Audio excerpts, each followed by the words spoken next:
সাল্লি আলা সাইয়্যিদিনা চলে গেছে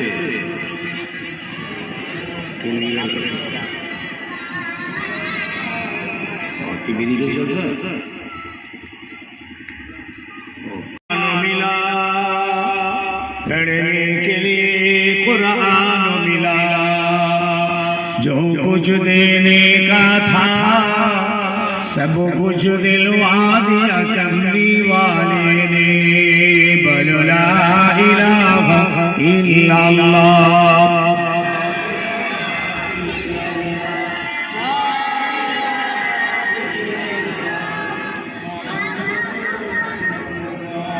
قال الله تعالى في كلام المجيد والفرقان الحميد إن أولياء الله لا خوف عليهم ولا هم يحزنون وقال الله تعالى إنما يخشى الله من عباده العلماء ورثة الأنبياء प्यारे हाज़िरीन আল্লাহ পাকের দরবারে শুকরিয়া আপনাদের মহল্লাতে একজন আল্লাহর ওলির মাজার আমার জানা ছিল না আজকে এসে শুনলাম জিন্দা পীর রহমাতুল্লাহ জিন্দা মানে মানুষের অন্তরে জিন্দা কবরেও জিন্দা আল্লাহ আল্লাহ রাসূলের চোখেও জিন্দা এইরকম একজন মানুষকে কেন্দ্র করে আপনার এই মাহফিল প্রায় 20-25 বছর চালাচ্ছেন। আচ্ছা এটা কি ভাবছেন যে আমরা ওই জিন্দা পীরের কিছু উপকার করছি?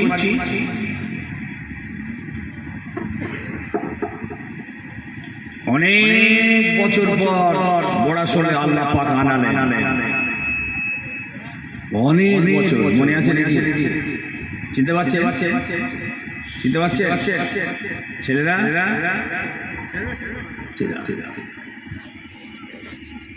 তারপর আমার কাছে অনেকবারই ভাইরা গেছে দাওয়াত করে আনার জন্য, আমি ঠিক টাইম অ্যাডজাস্ট করতে পারিনি, আশা হয়নি, একটা কিসমতে ছিল না। আল্লাহ পাক আজকে জিন্দা পীরের মাহফিলে আসা একটা রাস্তা খুলে দিয়েছিলেন, তাই আসতে পেরেছি। এটা ওনারই একটা বড় কারামত। দোয়া চাই আজকের আমাদের এই মাহফিল যেন আল্লাহ দরবারে ইলাহিতে যেন কবুল হয়, বলুন আল্লাহুম্মা আমিন। পড়াশোনা মানে তো ফুরফুরা শরীফে সবিল, ফুরফুরা ছাড়া কি আছে? এই তৎসংলগ্ন যত গ্রাম আশপাশে সব ফুরফুরা শরীফ, দাদা পীর কেবলা সব ভক্ত মোহাব্বতে মুরিদ মুতাকিদিন, হুজুর কেবলাদের সব ভক্ত মুরিদ, এইসব উঠতে নতুন জেনারেশন সব উঠছে, এরা বড় খুশি। তার দাদু, তার পরদাদু, তার মা, তার নানি, তার খালা সব ফুরফুরা ছিল, তাই তার ছেলে ছেলে ছেলে সব আজ তারাও ফুরফুরা ধরে আছে। ফুরফুরা ধরে থাকার অর্থ হলো আল্লাহর ওলিকে ধরে আছে, হাক্কানি পীর বা শায়েখদেরকে ধরে আছে। ফুরফুরার জমিন ধরা মানে এই বর্তমানে কাউকে ধরে আছে এটা নয়। ফুরফুরা শরীফকে ভালোবাসার অর্থ বর্তমান ফুরফুরায় যে জেনারেশন এটাকে ভালোবেসেছেন এমনটা নয়, ভালোবেসেছেন আপনারা ফুরফুরার জমিন তৈরি হয়েছে যাদের দ্বারা। ফুরফুরার জমিনে যেসব পীর মাশায়েখরা আজকে শুয়ে আছেন, মুজাদ্দিদ শুয়ে আছেন, গাজী শুয়ে আছেন, দরবেশ শুয়ে আছেন, শহীদ শুয়ে আছেন, এদের ওসিলাই তো ওই ফুরফুরা শরীফের জমিনের এত ইজ্জত। আপনারা সেই জমিনটা ধরে আছেন। বিশেষ করে একজন ফুরফুরার কেউ নয়, আমি যত বড় হাই ফাই হয়ে যাই নো পারসেন্ট। দুটো একটা খুব হাই ফাই করা হয়ে গেছে, ও যাই হাই হাই, ও ছেলেরা আসল গোড়া কিন্তু দাদা পীর কেবলা। তার উপরে চলে যান হোসেন বুখারী রাহমাতুল্লাহ আলাইহি, 4 শহীদা হুজুর। হযরত হোসেন বুখারী হুজুরের নাম শুনেছেন? শোনেননি? ওনার মাজার যাচ্ছে একদম 700 বছর আগে উনি এসে 4 শহীদান যারা শহীদ হয়ে গেছে ওনাদের সঙ্গে আরো 40 জন, এই সবাই এসে বিরাট লড়াই করে জীবনকে কুরবানি করে ফুরফুরা জমিন তৈরি করেছিলেন। তখন নাম ছিল বালিয়া বাসন্তী গ্রাম।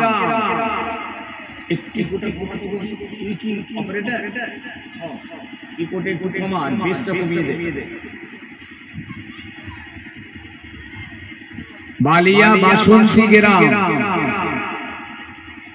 এখন নাম কি?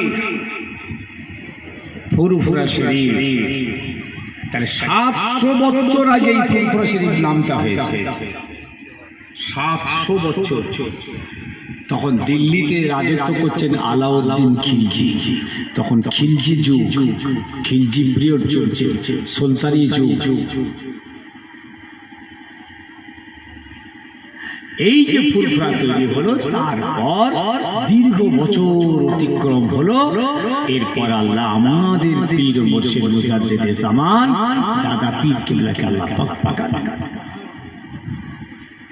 700 বছর আগে যিনি বুখারা থেকে এসে লড়াই করে নেতৃত্ব দিয়ে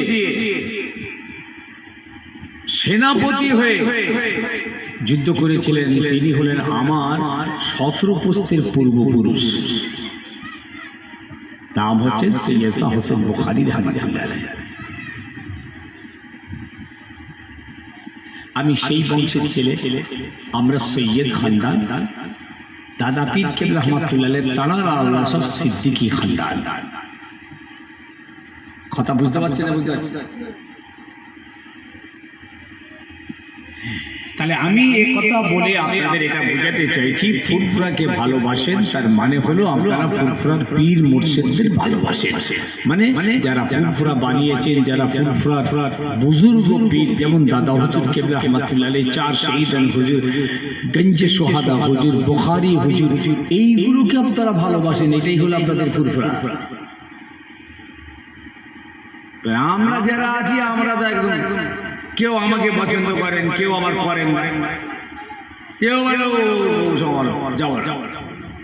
যাবেন না, ও রাজনীতি করে খামা হয়, যাবেন না, ছেড়ে দেবেন।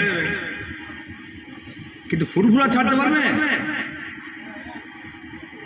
অমুক জনকে ছেড়ে দেবেন, তমুক জনকে ছেড়ে দেবেন। এই আমার পছন্দের, ওর কথাবার্তা ভালো নয়, বাজে, ছেড়ে দেবেন। ফুরফুরাকে রাজনীতির চোখে দেখবেন না, ফুরফুরাটাকে তাসাউফের চোখে, মারেফাতের চোখে, আধ্যাত্মিকতার চোখে, বেলায়াতের চোখে দেখবেন। ফুরফুরা জমিন থেকে বড় আল্লাহর ওলি তৈরি হয়েছে, পীর তৈরি হয়েছে, আল্লাহ ওয়ালা তৈরি হয়েছে, আলেমে দ্বীন তৈরি হয়েছে, আল্লাহর আলেমে হাক্কানি তৈরি হয়েছে, সেই চোখে দেখবেন। খালি কাঠ বেরোচ্ছে, এরকম একটা কাঠ বেরোচ্ছে, কাঠের নিচে লেগেছে মুখ্য নির্দেশ ফুরফুরা দরবার শরীফ। কি মুখ্য দিয়েছ আমি বুঝতে পারি? সব কাঠের তলে আছে মুখ্য নির্দেশ। নির্দেশ কটা হবে রে? একটা তো হবে। দাদা হুজুর কেবল আমাদের মুখ্য নির্দেশ। তিনি আজকে নেই, তানার জায়গাটা তিনি রেখে গেছেন ওসিয়ত করে। এখনো তিনি কবরে শুয়ে শুয়ে পরিচালনা করছেন, মুখ্য নির্দেশকের ভূমিকায় আছেন। যেহেতু তানার ওসিয়ত গুলো আমাদের সামনে আছে, কার ওসিয়তে চলবে না? তানার আওলাদরা তানার ওসিয়ত মেনে চলেছেন, তার আওলাদের আওলাদ তার ওসিয়তকে মানতে হবে, তাদের আওলাদের আওলাদের আওলাদ তাদেরকেও মানতেই হবে। তিনি নিজে কোনো পদ নির্দেশক তৈরি করতে পারবেন না। খলিফার ছেলে সব দাদা পীরের সেই মুখ্য নির্দেশক তিনি ছিলেন, তারা কথাবার্তা আমরা চলছি। কথা ঠিক ঠিক বলছি না ভুল বলছি? অতএব ক্লাস তৈরি করবেন না, ফুরফুরাকে ভালোবাসবেন, পরিষ্কার মন দিয়ে ভালোবাসবেন, আল্লাহর ওলি হবে।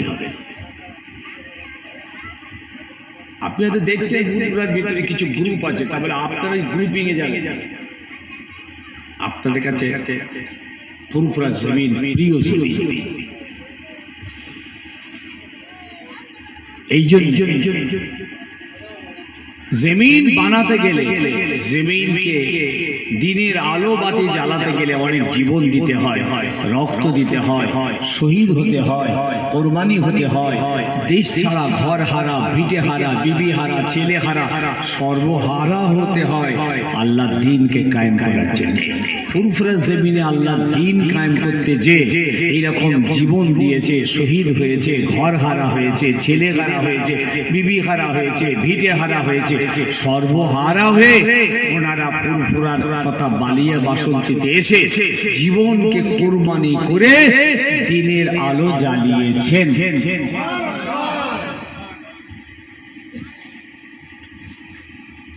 এইরকমই কেউ একজন হবেন জিন্দা পীর, আপনারা চেনেন না। কতকাল কত বছরের মানুষ জানেন, ইতিহাস আছে জানা না। এইসব মানুষগুলো ওই সব মানুষদের সমসাময়িক, বিভিন্ন জায়গায় বিভিন্ন কন্ডারেরা ছড়িয়ে পড়তেন, সেখানে তারা থাকতেন, সেখানে তারা দ্বীন ইসলামের খিদমত করতেন। আবার করতে করতে সেখানে তারা বাউত হয়ে যেত, কবর হয়ে যেত। আজকে আপনি আপনার বাপের কবরের খবর নেন না, কিন্তু এই মানুষটার খবর নিচ্ছেন। ব্যাপারটা আপনি তো আপনার বাপের কবরে যাই করে দাঁড়াননি, আপনার বাপের কবরের জন্য একটা দোয়া সব করেননি, কিন্তু এনার জন্য করেন। এনারা আল্লাহকে হাসিল করেছেন, রাসূলকে হাসিল করেছেন, আল্লাহর ওলি হয়ে গেছেন, পেয়ারা হয়ে গেছেন, আসমান থেকে এনারা কবুল হয়ে গেছেন, যার জন্যই তাদের খুশবু ছড়িয়ে পড়েছে। আল্লাহর কোরআন তাই জানিয়েছে, ইন্না আউলিয়া আল্লাহি লা খাউফুন আলাইহিম ওয়ালা হুম ইয়াহজানুন। নিশ্চয় আল্লাহর ওলি বান্দা যারা, আরিফ বিল্লাহ বান্দা যারা, আশিক বান্দা যারা, আল্লাহর মাহবুব দোস্ত বান্দা যারা, এদের কোনো ভয় নেই, এদের কোনো ডর নেই, না দুনিয়াতে, না কবরে, না আখিরাতে, কোন জায়গাতে এদের কোনো ভয় নেই। এরা আল্লাহ ছাড়া কিছুই বুঝতেন না, আল্লাহ ছাড়া কিছুই জানতেন না। এরা জান্নাতের আশা করেনি, জাহান্নামেরও পরোয়া করেনি। এরা জান্নাতেরও পরোয়া করেনি, জাহান্নামের পরোয়া করেনি। এই মানুষগুলো জান্নাত আর জাহান্নামের মালিক যিনি, তাকে পেতে চায়। এরা জান্নাতও চাই না, জাহান্নামও চায় না, বলে আল্লাহ তোমার জাহান্নামের পরোয়া করি না।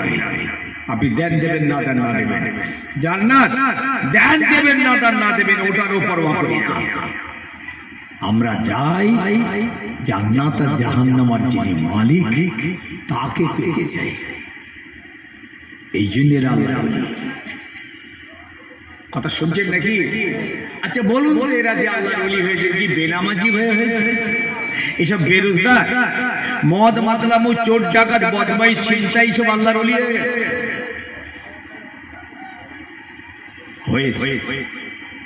হয়েছে। মাতালরাও আল্লাহর ওলি হয়েছে। যখন আল্লাহর ওলি হয়ে গেছেন তখন কিন্তু আর মাতাল নেই। জীবনে এমন অনেক আল্লাহর ওলির কথা আপনাদের বলতে পারি, যারা সারা জীবন মদ খেতেন, মদের আড্ডায় থাকতেন, শরাব পান করতেন, রাত দিন শরাব খানায় পড়ে থাকতেন, অথচ জীবনের একটা মুহূর্তে এমন অন্তর থেকে তওবা করলেন, এমন মদ ছেড়ে দিলেন, সেই জামানার বড় আল্লাহর ওলি হয়ে গিয়েছে।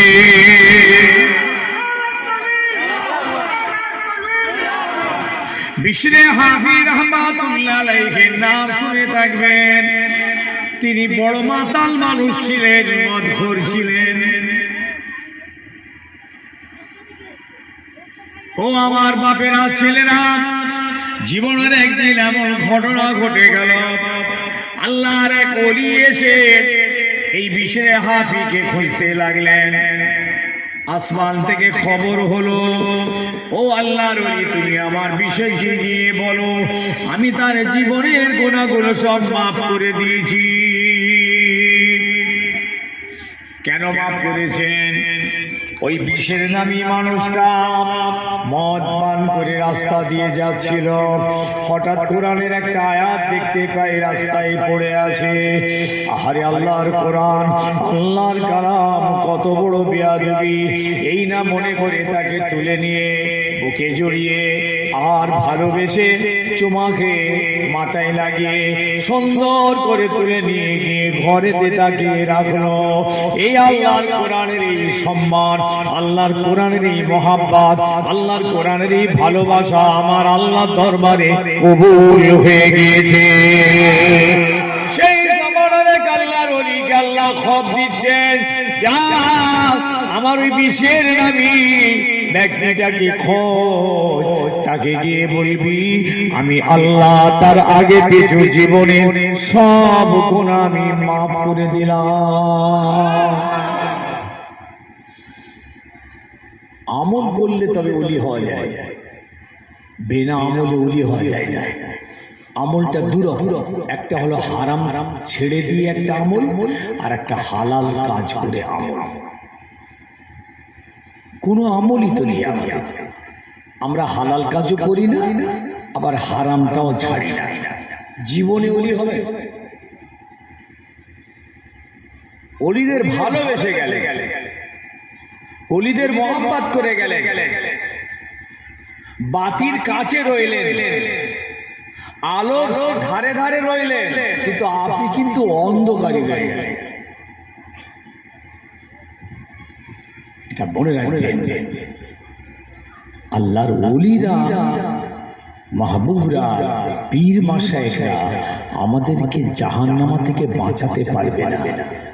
তানাদের কাছে আমরা এই জন্যে যাই, তানারা আমাদের হাত ধরে জান্নাতের রাস্তাটা দেখিয়ে দেন, জাহান্নামার পথটা দেখিয়ে দেন। বলে এই রাস্তায় চলো জান্নাত পাবে, এই রাস্তায় যেও না জাহান্নামা থেকে বাঁচবে। কি তাই তো নাকি? নাকি কেউ বলেছে নাকি আপনাকে পীর ধরলে জান্নাতে দিয়ে দেবে? আছে নাকি? বলেছে? যদি বলে দেখো মূর্খ, ধোঁকাবাজ, আপনাদেরকে ধোঁকা দিয়েছে। কোন কিতাবের কোন জায়গায় কেউ দেখাতে পারবেন না যে দাদা পীর কেবলা রহমাতুল্লাহ বলেছেন, এই তোরা আমার হাতে বায়াত হয়ে মুরিদ হয়ে আমাকে পীর বল, আমি তোদের জান্নাতে নিয়ে যাব। দেখাতে পারবেন না। বরং তিনি বলেছেন, বাবা আমলি জীবন তৈরি করো, আমি দোয়া করছি এই পথে চলো, এই পথে চলো না, ভালো আমল করো, খারাপ আমল ছেড়ে দাও, যাও। আমি আবু বকর দোয়া করছি আল্লাহ তোমাদেরকে জান্নাতি বানিয়ে দেবে। তাহলে ভালোবাসুন বলি আল্লাহ দে, মহাব্বত করলুম পীর মাশায়েখদের। এই যে জিন্দা পীরের মহাব্বত করেন, তাই তার নামে কোথাকার মানুষকে, তার ছেলে বাপ পর্দাদা 14 পুরুষ কিচ্ছু জানা নেই। কি আপনাদের এত মায়া না আল্লাহর ওলি? ওলি পীর মানুষ, আপনি তাকে মহাব্বত করছেন। আপনি নিজের আমলটাও নিজে করুন, তিনি আমল করে আল্লাহর ওলি হয়েছে। আজকে বলুন তো, খাজা সাহেবের নামে আমরা জলসা দিই, বড় পীরের নামে জলসা দিই, এই ওই সেই তাই বড় বড় পীর মাশায়েখদের নামে দিই না? দিই না? কথা বলেন না কেন? দিই না? দাদা পীরের নামে জলসা দিই কেন বলুন তো? খাজা সাহেবকে আমরা পার করব নাকি? কিছু আটকে গেছে এখানে জলসা দিয়ে? আমরা এই বড়াশোলের ছেলে মেয়েরা খাজা সাহেবকে পার করবে নাকি? কি বলছেন? 10 খানা গরু জবাই করে এই 50 মণ খানা করে আর 6 খানা হুজুর এনে সারা রাত ধরে ওই কি ব্যাপার খাজা বাবা রিসাল সব তা খাজা বাবা কি কাঁদছে নাকি তোমাদের ঠ্যাং ধরে যে তোরে রিসাল সব করে আমায় বাঁচা এই কথা বলে বলছে খাজা বাবার নামে জলসা দিলেও খাজা বাবার কিচ্ছু বাড়বে না আর যদি নাই দেন তো কিছু কমবে না কোনো লাভ আর লোকসান খাজা সাহেবের নেই আমরা করি কেন আমাদেরকে বাঁচাবার জন্য নাকি না কি বলছি আমাদের খাজা সাহেবের কি আছে বড় পীর কি লাভ দাদা পীরের কি লাভ আমরা তাদের জলসা দিয়ে তাদের জীবন চরিত আলোচনার ভিতর দিয়ে আমরা আমাদেরকে বাঁচাতে চাই রাসূলুল্লাহর নামে জলসা হয় নবী দিবসের চাঁদ উঠলে মনে রেখো ছেলেরা সারা ভারতবর্ষে সারা পৃথিবীতে বিশ্ব নবী দিবস হয় লাখ লাখ নয় কোটি কোটি মানুষ নবী দিবসের জলসায় ওয়াজ করে লক্ষ লক্ষ আলেম ওয়াজ করে আর লক্ষ কোটি টাকা খরচ করে তাই রাসূলুল্লাহর মহব্বতে কিন্তু আমার নবীর কিচ্ছু লাভ নেই আছে কি নবী দিবস করলে আমার নবীর লাভ হয় আর না করলে ক্ষতি হয় এসব পড়াশোনা করা ছেলে তো নাকি না এরা লেখাপড়া শিখেছে তো স্কুল গেছিল দীর্ঘত পড়েছে না একদম পুরো প্রথম থেকে কি বলছেন আপনারা পড়াশোনা করে না এই বড় আসলের ছেলেরা কিছু লেখাপড়া শেখে না আমি মুরব্বিগুলি গান ছেড়ে দিচ্ছি এখন এই জোয়ান এই 16, 18, 22, 25 বছরের 30 বছরের ছেলেদের বলছে পড়াশোনা করেছে তাই স্কুল গেছে তাহলে তো ঠিক আছে কিন্তু আগের থেকে আগে তাদের বাপদাদারা আর পড়াশোনা খুব ভালো সঙ্গে করতে পারে সুযোগ সুবিধা হয়নি সেরকম স্কুল এত ছিল না অর্থনৈতিক অবস্থা ভালো ছিল না বুঝতে পারছে যার জন্য তাদের পড়াশোনাটা তেমন আর হয়নি ঠিক বললাম না বললাম কিন্তু বর্তমানে আর কোনো সমস্যা নেই পড়াশোনা করার কি অসুবিধা লেখাপড়া শেখো ছেলে মেয়েদের পঠন পাঠনে দাও খালি কাজে পাঠিয়ে দিচ্ছি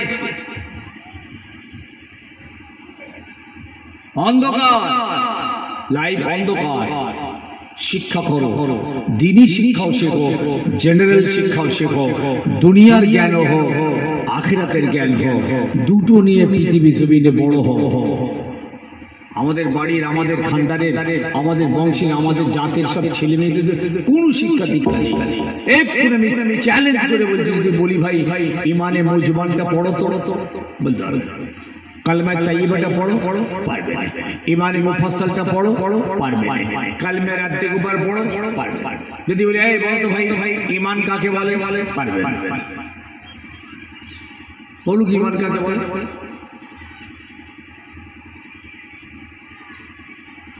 কিচ্ছু বাথরুমে ঢুকবার দোয়াটা বলা পারবে না বেরোবার দোয়াটা বলা তা পারবে না পাখির গোসল কিভাবে করতে হয় বলতে পারবে না গোসলের ভিতরে ফরজ কটা তা বলতে পারবে না কি কি ফরজ তাও জানে না সর্বোপরি এরা যে উজু করে এটাও জানে না উজুর কোনখান থেকে শুরু হয় কোনখানে শেষ হয় বলতে পারবে না কোনটা আগে ধুতে হয় কোনটা পরে ধুতে হয় পারবে না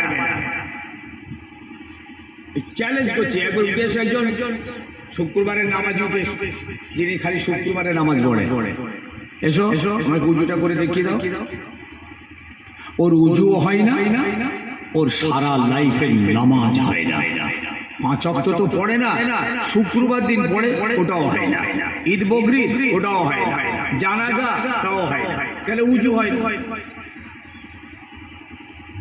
উজু কি ভাবছেন হাত মুখ ধোয়া নাকি উজু একটা ইবাদত যেমন নামাজ ইবাদত রোজা ইবাদত হজ ইবাদত ঠিক উজু একটা ইবাদত যেমন নামাজ কিভাবে পড়তে হবে তার তরিকা নিয়ম যেভাবে আছে, ঠিক উজু সেইভাবে একটা নিয়ম। এরা জানে কপ খুলে দেবো, হাতে পায়ে মুখে পানি দিয়ে উজু হয়ে গেল।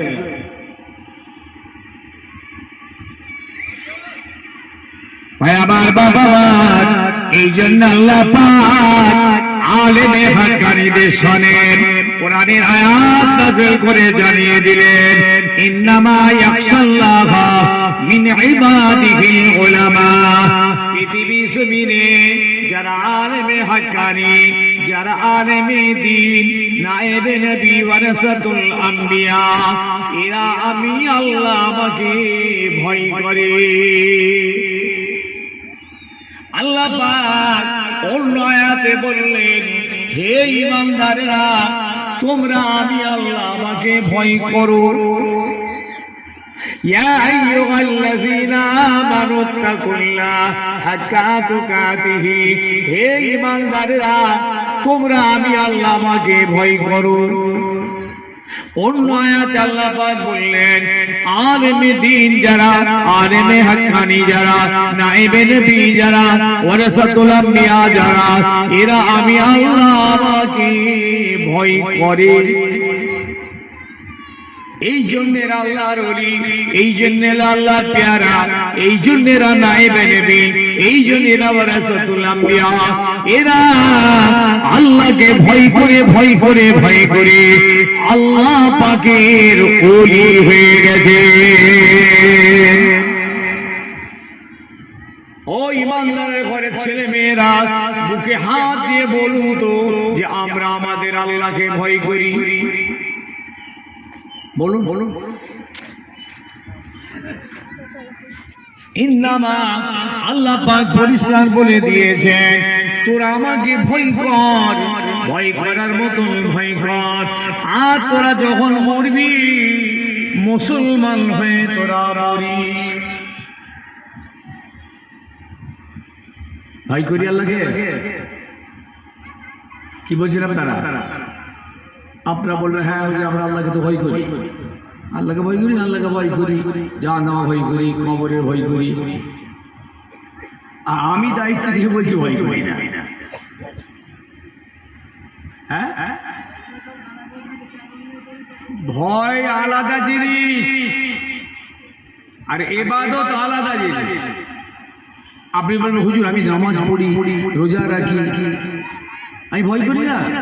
আমি দায়িত্ব নিয়ে বলছি আপনি নামাজ পড়েন কিন্তু ভয় করেন না। নামাজ হচ্ছে একটা ইবাদত আর ভয় হচ্ছে আর একটা ইবাদত। নামাজ হচ্ছে একটা নিয়ামত, ভয় হচ্ছে আর একটা নিয়ামত।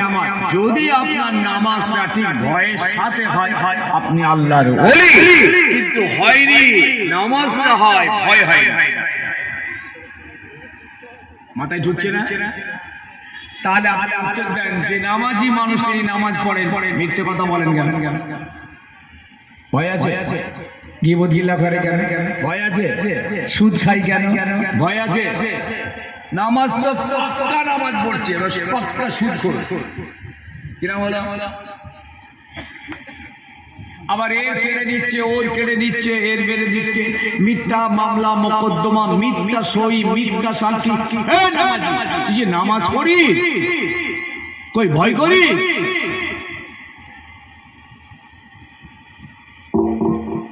লেবার খাটিয়ে পয়সা দেয় না, কত নামাই আছে লেবার খাটিয়ে পয়সা দেয়। দোকানের সব দেনা করেছে, দেনা মেটায় না। দোয়ান দোয়ান, আরে পেলেই তো হলো, এই আমি মসজিদে চলে গেল।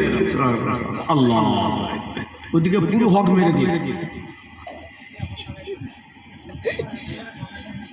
ভয় হয়? এটা হক কথাটা বলুন, বলুন। আমি আমাকেও বলছি, এটা কি ভয় হলো? ভয় আল্লাহ পাক নিজেই বলছেন, ও ঈমানদার তোমরা আমাকে ভয় করো। ভয় আলাদা নিয়ামত, ইবাদত আলাদা নিয়ামত।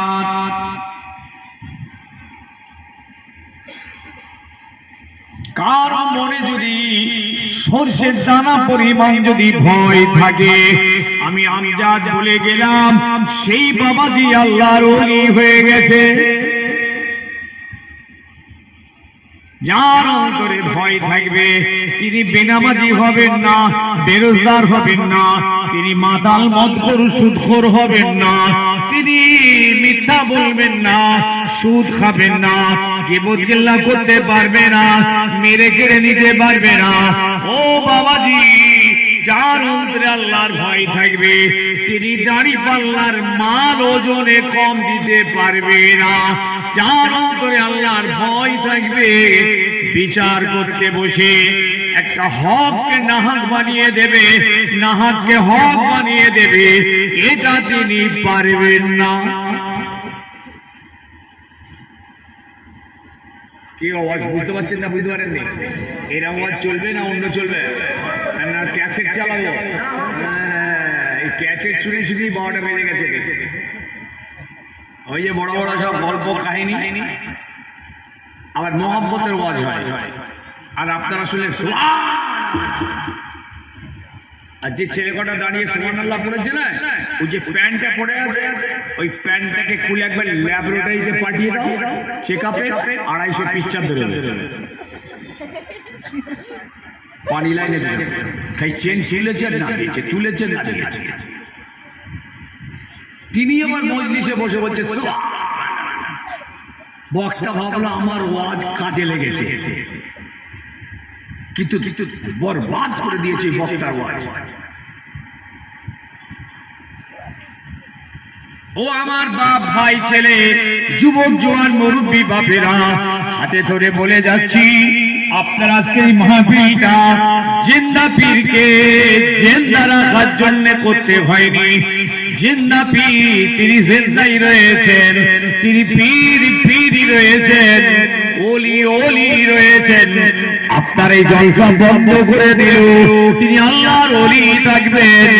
এই মাহফিল করলেও তিনি আল্লাহর ওলি থাকবেন। এই মাহফিলকে কেন্দ্র করে নিজেদের জীবনের কিছু পরিবর্তন করে নিন, আমলি জীবনে ফিরে আসুন, আল্লাহর জমিনে আল্লাহর নামাজ শুরু করুন, মিথ্যাটাও বন্ধ করুন। মসজিদ থেকে নামাজ পড়লো, নামাজ পড়ে একদম সোজা চলে যাচ্ছে। কোথায় যাচ্ছি রে বউ? ওই 3টে মুসল্লি চাচা মুরব্বী কোথায় যাচ্ছে বলতে দেখতো, ওরি আল্লাহ রে, সোজা গিয়ে চায়ের দোকানে বসে পড়ল। জায়গা রেডি করা আছে, এই যে বসলো তো বসলো 2 থেকে 2.5 ঘন্টার খবর, আর ওঠে না। এক কাপ করে খায় আর গিল্লা গীবত পরচর্চা পরনিন্দা গালা গালি মিথ্যা এই চলছে। কি বলছেন আপনারা? গীবতের গুনাহ জানেন? কোন স্ট্যান্ডার্ডের গুনাহ? আল্লাহ নবী বলেছেন আল গীবাতু আশাদ্দু মিনাস জিনা। যদি কোনো ছেলে আর মেয়ে জিনা করে ফেলে এটা কবিরা গুনাহ, কিন্তু আপনি যখন তাদের গীবতটা করেছেন, সেই জিনাকারীর কথা আপনি তাদের আড়ালে যখন বলা শুরু করেছেন, তখন আপনার গুনাহটা ওই জিনাকারীদের থেকেও বড় হয়ে গেছে। তারা তো একবার জিনা করেছেন, একটা কবিরা গুনাহ হয়েছে, আর আপনি সেই তাদের এই দুর্ঘটনার কথাটা সপ্তাহের পর সপ্তাহ মাসের পর মাস চালিয়ে যাচ্ছেন, এখানে ওখানে সেখানে এইভাবে শুধু ওই গীবত তাদের পরিচর্যা করে চলেছেন। আর এরা দুজন হারাম কাজ করে একটা করে গুনাহ হলো, আর আপনি তাদের কথা সব জায়গায় বলে হাজার হাজার গুনাহ হলো। কথা বুঝছেন নাকি? এদিকে তাকান, এদিকে তাকান। আপনারা তো অনেক বড় পণ্ডিত লোক, মানে জ্ঞানী মান, জ্ঞানী মান, বড় বড় হুজুরদের আলেমদের ওয়াজ শুনেছেন, ওয়াজ শুনে শুনে অনেক জ্ঞান হয়ে গেছে আপনাদের। হ্যাঁ বলো, আমি তো জলসাই রয়েছি। ভয় আলাদা জিনিস, ইবাদত আলাদা। বলুন তুই নামাজি 3 জন নামাজ খোদাকে পড়ে চিন্তা করে যেই মনে গালাগালি শুরু। কি বলছেন আপনারা? কত লোককে খাটিয়ে তাদের পয়সা দেয়, কত আমানত রেখেছিল, খেয়ে খিয়ানত করে দিয়েছে। মসজিদের মুতুল্লি সাহেব, তিনি মসজিদের মোতাল্লি, তিনি মসজিদের টাকা পয়সা সম্পত্তি সব লুপাট করে নিয়েছেন। মসজিদের টাকা, মাদ্রাসার টাকা, ইসাল সাহেবের টাকা, ঈদগাহর টাকা, কবরস্থানের টাকা, জনগণের টাকা, ওয়াকফ সম্পত্তির টাকা, ওরে আল্লাহ রে আল্লাহ, সব খেয়ে লুপাট। তাকিয়ে দেখবেন এত বড় 1.5 হাত 2 হাত তসবিহ নিয়ে পাক্কা খবিস। নামাজ যদি না পড়েন এক ওয়াক্ত গুনাহ হবে, কিন্তু মাফ হয়ে যাবে। আল্লাহর এত বড় দয়া রয়েছে, বান্দা নামাজ পড়িস রে, তোরে এবার নামাজটা শুরু করে দে আর আমার কাছে ক্ষমা চেয়ে নে, আমি আল্লাহ তোদের পিছনের গুনাহগুলো সব মাফ করে দেবো। কিন্তু আপনি করেছেন কি? গীবত করেছেন, গেল্লা করেছেন, আপনি পরে সম্পত্তি মেরে খেয়েছেন, আমানতের খেয়ানত করেছেন, পাওনাদারের পাওনা দেননি, বিচারটা বেইনসাফি করেছেন, কিয়ামত পর্যন্ত আপনার ক্ষমা হবে না। জমিতে মাঠে ময়দানে গিয়ে আল বেশি করে কেটে নিয়েছেন, জিন্দেগিতে গুনাহ মাফ হবে না।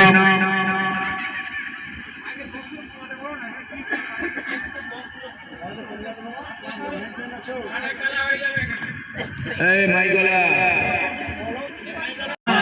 ইল্লাল্লাহ ইল্লাল্লাহ ইল্লাল্লাহ।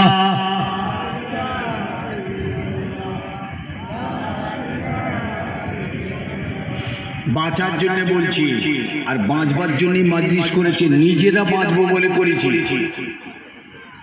জিন্দা পীরকে বাঁচাতে হবে না। কি বলছেন? জিন্দা পীরকে বাঁচাবেন নাকি? নাকি না জিন্দা পীরকে কেন্দ্র করে এইরকম মাহফিল করে আমাদের কিছু পেট পিজি হবে সেই জন্য? কোনটা?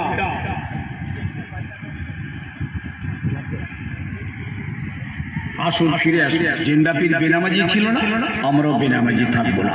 তিনি কখনো রোজার কাজা করেননি, আমরাও করবো না। জিন্দা পীর দাঁড়িয়ে দাঁড়িয়ে পেশাব করেছে মনে হচ্ছে কি আপনাদের? করেননি। তাহলে অতএব আমরাও যেন দাঁড়িয়ে পেশাব না করি। উনি কি কখনো পানি নেননি মনে হচ্ছে?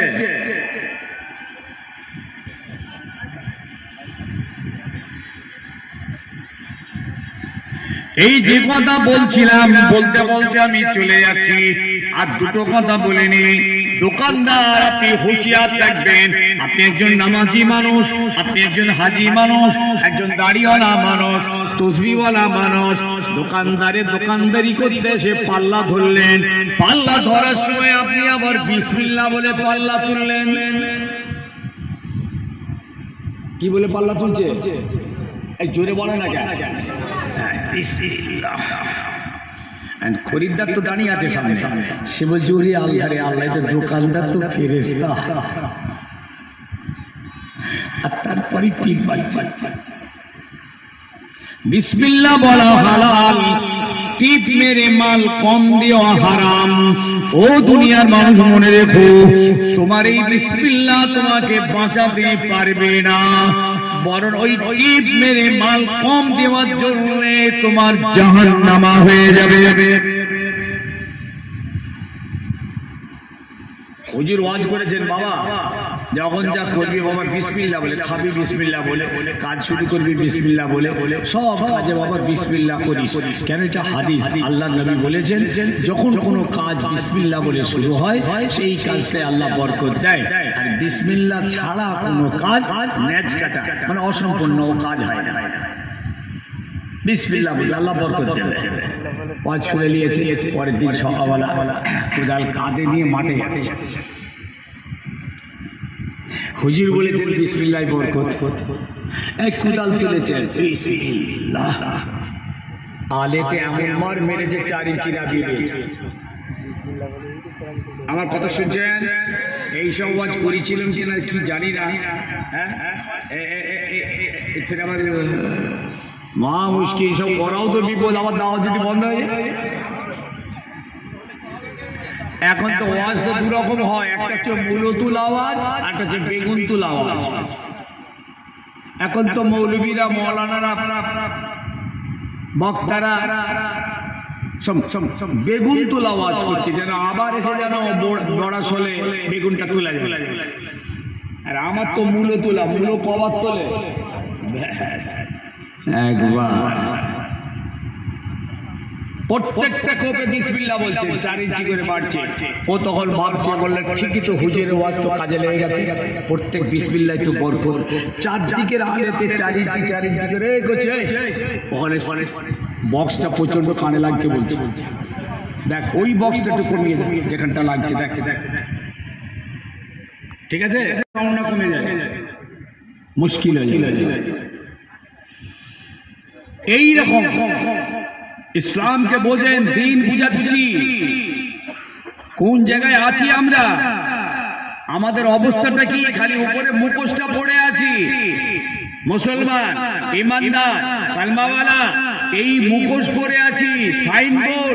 সাইনবোর্ডটা সরিয়ে দিলে, মুখোশটা খুলে ফেললে, কোরআনের লাইটটা মারলে, শরীয়তের লাইট যদি তার উপরে ফেলে দেখা যায়, আসল চেহারাটা পরিষ্কার দেখতে পাওয়া যাবে। এই বেচারা বিসমিল্লাহ বিসমিল্লাহ বিসমিল্লাহ, চারদিকে আল বেড়েই যাচ্ছে বেড়েই যাচ্ছে। পাশের জমিদারটা বলছে, আমার কি বিসমিল্লাহ নেই, আমিও তো আজ শুনেছি। ওপে দক্ষিণ আল থেকে মারছে বিসমিল্লাহ, ওই দিকে টানছে, এইদিকে টানছে, ওই দিকে টানছে, এই দুদিক থেকে দুই বিসমিল্লার ধাক্কা খেয়ে ধাক্কা খেয়ে ধাক্কা খেয়ে আলটা নয়, পুলসিরাতের পুল হয়ে গেছে। কিরকম হয়েছে? এই আলটা বলো, ভালো করে শুনে নাও, যে কটা আছো,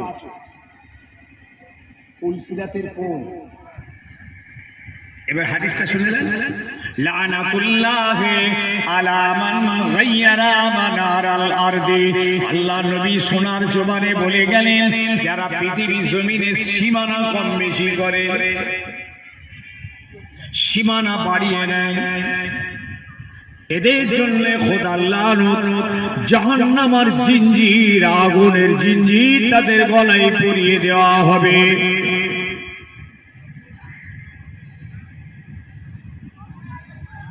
আপনার নামাজ বাঁচাতে পারবে না, আপনি রোজাদার বাঁচাতে পারবে না, আপনি হাজী সাহেব বাঁচাতে পারবে না, কোরবানি দিয়েছেন বাঁচাতে পারবে না। এই পরের জায়গা জোর করে কেটে নেওয়ার কারণে আপনাকে জাহান্নামে যেতে হবে। কেন? আপনি নামাজ যদি না পড়েন, এটা খোদার হক আদায় করলেন না। আল্লাহর কাছে যদি কাঁদেন, আল্লাহ আপনাকে মাফ করবে। কিন্তু পরের জায়গা জোর করে ঘিরে নিয়েছেন, বেঁধে নিয়েছেন, বাড়িয়ে নিয়েছেন, এইটা হলো বান্দার হক। বান্দার হাতে পায়ে ধরে ক্ষমা না চাইলে, তিনি ক্ষমা না করলে, আপনার এই অপরাধ খোদা ক্ষমা করবেন না।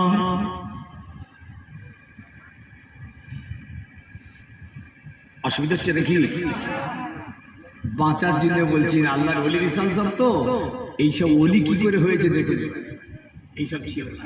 তবুও বলছি, আবার এমন কিছু কিছু মাতাল ছিলেন, জীবনের প্রথমে মাতাল, কিন্তু অন্তর থেকে এমন তওবা করলেন, সেই জামানার বড় ওলি হয়ে গেলেন। যার কথা বলছিলাম, তিনি হলেন বিশরে হাফি রাহমাতুল্লাহ আলাইহি। আল্লাহর ওলি খবে দেখলেন যে, যা আমার বিশরকে গিয়ে বলো, তার ওই কোরআনের আয়াতটাকে তুলে নিয়ে গিয়ে যত্ন করে রাখাটা আমি আল্লাহ তো খুশি হয়ে গেছি, তার জিন্দেগি সব গুনাহ আমি মাফ করে দিয়েছি। আল্লাহর ওলি খুঁজছেন বিশের।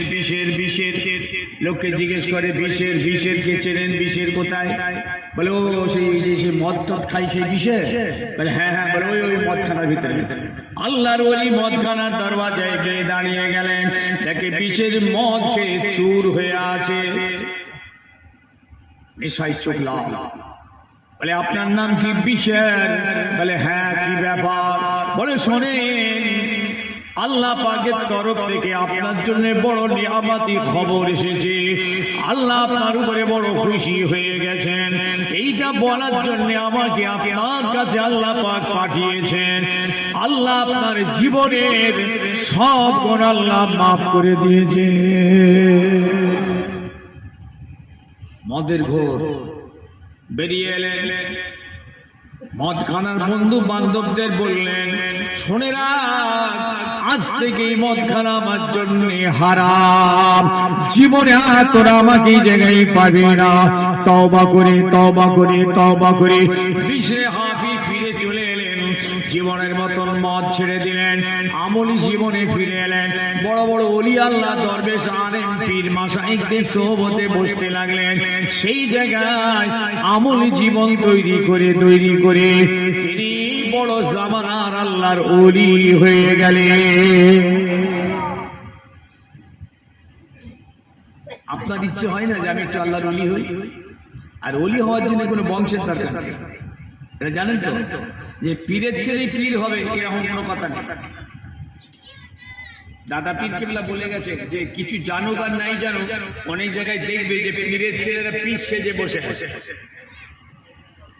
দাদা পীরের ওসিয়ত খুলবেন, 57টা ওসিয়ত করে গেছে। বলছে আমার ভয় হয়, আপনারা দেখবেন অনেক সময় অনেক জায়গায় কিছু জানুক আর নাই জানুক পীর সেজে বসে। আবার তারা হাক্কানি ন্যায় পীরের কাছে যেতে মানুষকে বাধা দেয়। আমার ভয় হয় আমার আওলাদের মধ্যে এরকম হয়ে পড়ে নাকি। তবে বাবা, তোমরা যাকে ইলমে, আমলে, তাকওয়াতে, পরহেজগারিতে, কোরআন এবং সুন্নাত মোতাবেক দেখবে, তার কাছে তোমরা যাবে, সে যে বংশেরই হোক। কে বলেছেন? কে বলেছেন? কর্মস্থানের মতো চুপ করে আছেন না? কে বলেছে? হ্যাঁ, একটু বলেন, একটু মুখ খুলে বলেন না ভাই, অনেকদিন পর এই যে এইসব কথা না শুনলে তো কি বলবো, বলার কিছু নেই। আমি বাঁচার জন্য বলছি, আস্তাগফিরুল্লাহ, বাঁচতে হবে। ওই মারহাবা সুবহানাল্লাহ বলে গিয়ে কিছু না। আজকে জানেন আফসোস, 60 বছর আপনি ওয়াজ শুনছেন, আর এই পৃথিবীতে 1500 বছর ওয়াজ হচ্ছে নামাজের। কত বছর? কত বছর রাসূল ওয়াজ করেছিলেন, সেই ওয়াজ আজও চলছেন। 1500 কিছু কম, এখনো পর্যন্ত বেনামাজি বাহাল তবিয়তে। আপনারা দেখবেন আলেম উলামারা প্রত্যেকটা গ্রামে বছরের পর বছর আসছেন, এক বছরে 4-6 বার আসছেন। আর আপনিও সেই প্রত্যেকটা জলসায় বসে ওয়াজ শুনতে শুনতে আপনার বয়সটাও 60-65 হয়েছে। তাহলে 65 বছর ধরে আপনি ওয়াজ শুনছেন, অন্তত 30,000 আলেমের আপনার ওয়াজ শোনা হয়ে গেছে, এখনো পর্যন্ত আপনাকে নামাজি বানানো যায়নি। আপনি 30,000 আলেমের ওয়াজ শুনেছেন, এখন আপনি নামাজি হননি, এখনো মিথ্যা ছাড়েননি, এখনো সুদ ছাড়েননি, এখনো গীবত গিল্লা ছাড়েননি, এখনো দাঁড়িয়ে পিচ্চাপটা বন্ধ করা যায়নি আপনার। আর কতদিন ওয়াজ শুনবেন? কিসের ওয়াজ শুনেছেন 65 বছর ধরে? আল্লাহ কোরআন পাকের এক জায়গায় তাই বলেছেন, খাতামাল্লাহ আলা কুলুবিহিম, আল্লাহ ওদের দিলেতে মোহর মেরে দিয়েছে। যদি খোদা কারো দিলে মোহর মেরে দেয়, গোটা কোরআন গুলে খাইয়ে দিল, আর হেদায়েত হবে না। 7খানা কোরআন ছোট ছোট তাবিজ আকারে যদি বেঁধে দেওয়া হয়, গলায়, ডান হাতে, বাঁ হাতে, বুকেতে, মাথাতে, কোমরেতে, 7খানা কোরআন বেঁধে দিয়ে দেখুন তো দেখি মাতাল মদ ছাড়ে কিনা, বেনামাজি নামাজি হয় কিনা। মনে হচ্ছে হবে? দেখেন তাহলে বেঁধে দিন 7টা কোরআন শরীফ। খারাপ লাগছে? খুব খারাপ লাগছে। 5 বার জন্য বলছি, আমার অনেক শিক্ষিত ছেলেরা আছে, অনেক বুদ্ধিজীবী আছে, অনেক সিনিয়র আছে, ইসলামকে বোঝার চেষ্টা করো, দ্বীনকে সঠিকভাবে বোঝার চেষ্টা করো প্লিজ।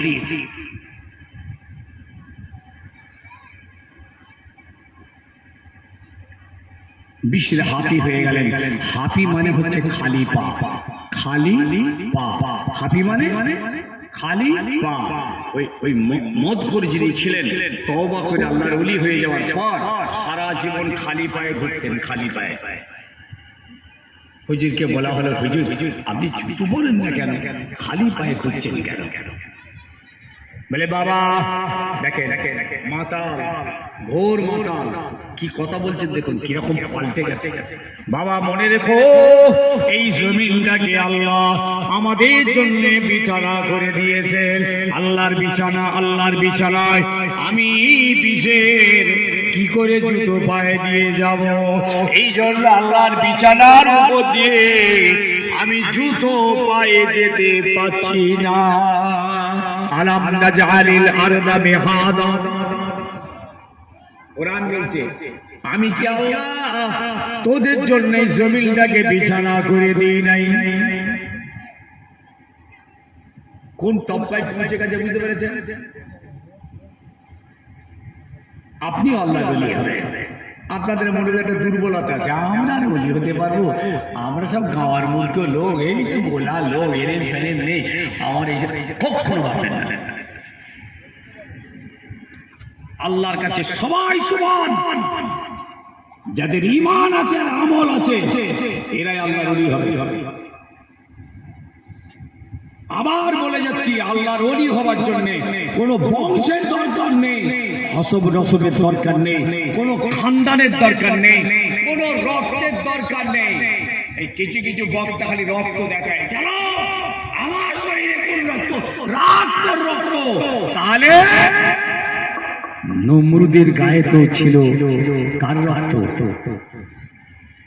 কিনানের গায়ে কার রক্ত? কিনা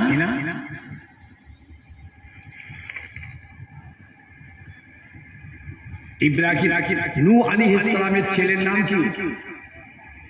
কেনা। এটা কার ছেলে? নূহ আলাইহিস সালামের ছেলে। তাহলে নবী তিনি, নবী নূহের ছেলের গায়ে নবীর রক্ত ছিল। কাফের। আবার আজর হচ্ছে ইব্রাহিম নবীর বাপ। ইব্রাহিম হলেন আল্লাহর নবী আর আজর হলো কাফের। আল্লাহর কাছে সব চলবে না। আমলি জীবনে আসুন, হক পথে আসুন, অন্যায়কে অন্যায় বলে ত্যাগ করুন, ন্যায়কে ন্যায় বলে জড়িয়ে ধরুন। দুটোর সমন্বয় হলো ইসলাম। একটা হলো ভালোটা করতে হবে, খারাপটা ছাড়তে হবে, দুটো মিলিয়ে ইসলাম। বলুন তো, একটা প্রশ্ন করি আপনাদের। ধরুন এই মসজিদ থেকে একজন উঠে দাঁড়িয়ে বলছে, হুজুর আজ থেকে আমি কথা করলাম আমার মৃত্যু পর্যন্ত জীবনে আর কোনোদিন আমি সব সময় ভালো কাজ করব,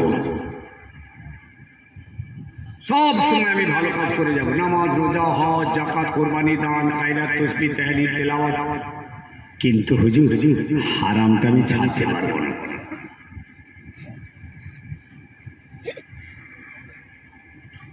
বলুন তো, জান্নাতে যাবে না জাহান্নামে যাবে? জাহান্নামে যাবে? কই জান্নাতে যাবে তো? কি বললো? যে আমার মৃত্যু পর্যন্ত আমি কথা দিচ্ছি যত হালাল কাজ আমি সব করব, কিন্তু আমি হারাম ছাড়তে পারবো না। কোথায় পাঠালেন? তার মানে লোকটা নামাজ পড়বে, রোজা রাখবে, হজ করবে, যাকাত দেবে, কোরবানি করবে, দান করবে, খায়রাত করবে, তাসবিহ পড়বে, ওয়াজ শুনবে, চাঁদা দেবে, জমা পড়বে, জানাজা পড়বে, ফুরফুরায় যাবে, বসিয়ার যাবে, ভালো কাজ, সব ভালো কাজ করবে, কিন্তু বলছে হুজুর আমি হারামটাকে ছাড়তে পারবো না। জাহান্নামে দিয়ে দিলেন। আর একজন এই মসজিদে উঠে বলছে, হুজুর মওত পর্যন্ত আমি কথা দিলাম যত হারাম আমি সব তওবা করে ত্যাগ করে দিলাম, মৃত্যু পর্যন্ত কোনো হারাম কাজ আমার দ্বারা আর হবে না, সব তওবা করলাম, কিন্তু হুজুর ভালো কাজ আমি করতে পারবো না। একে কোথা পাঠানো?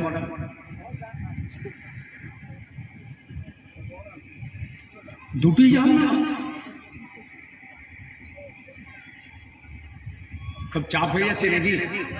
প্রশ্ন করা হয়ে যাচ্ছে। আল্লাহ রসুল না সাহাবায়ে কেরামদের যখন ওয়াজ করে শোনাতেন, এই উদাহরণ দিয়ে বলতেন। একটা কথা 3 বার করে বলতেন আর উদাহরণ দিয়ে বলতেন, যাতে সাহাবীরা কথাটা ভালো বুঝতে পারে। তাহলে একেও জাহান্নামাই দিলেন, ওকেও জাহান্নামাই দিলেন।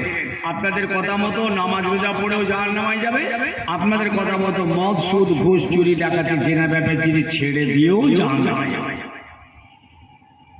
জান্নাতে যাবে কে?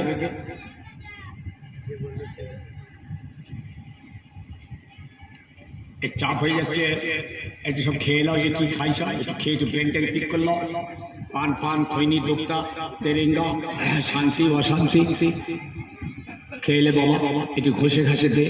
সন্ধেবেলা বলে বলছি সন্ধেবেলা এটা ওয়াজ নয়, এটা গভীর রাতের ওয়াজ। তখন আমার ফতোয়া দেওয়া আছে, যত আছে সব খা, খালি ধরাবি নেই। রাত 3টের সময় ওয়াজ হচ্ছে, লোক তো অর্ধেক বসে আছে, অর্ধেক মার্ডার হয়ে গেছে,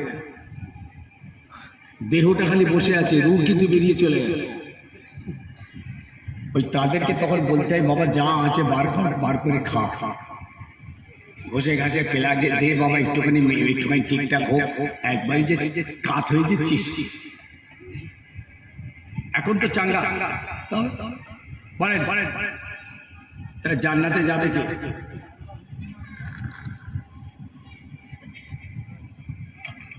আল্লাহর হুকুম মানবে তো কথা, তো কথা ঠিকই তো আছে, কিন্তু আমি যে প্রশ্নটা করছি তো ওষুধে মিলছে না। একজন বলল আমি যত হালাল সব করব, হারাম ছাড়বো না। আরেকজন বলল আমি সব হারাম ছেড়ে দেব, কিন্তু হালাল করতে পারবো না।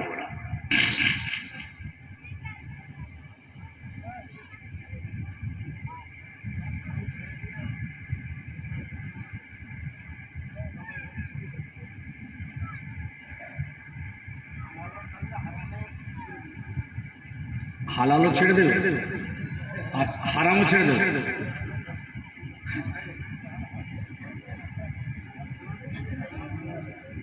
আচ্ছা, এই বিষয়টা থাক রইল, এটা একটু চিন্তা ভাবনা চালাও, পরে আবার দেখা সাক্ষাৎ হলে তখন দেখা যাবে। হ্যাঁ হ্যাঁ, একটু ফিকির করো না, দেখো না, ব্রেনটা লাগাও। এবার একজন আল্লাহর ওলির কথা বলছি, দেখেন কত ভয় অন্তরে। দেখো, আপনি তো বললেন আমার অন্তরে ভয় আছে, যা ভয় আছে বুঝাই গেল। মসজিদের পয়সা খেয়ে নিচ্ছে মোতাল্লি সাহেব, তিনি এবার মতুল্লি। অনেক মতুল্লি তো নামাজি পড়ে না, মসজিদের ধার ধারে না, বগলে খাতা কলম নিয়ে ঘুরতেছে। কে নেই মোতাল্লি? আস্তাগফিরুল্লাহ। ওই মৌলকটাকে মোতাল্লি করেছো? আল্লাহর ঘরের, হ্যাঁ আল্লাহর ঘরের ম্যানেজার হয়েছে ওইটা, যারা একদিন নামাজ পড়ে না, মসজিদে ঢোকে না, খাতা কলম কেড়ে লাও।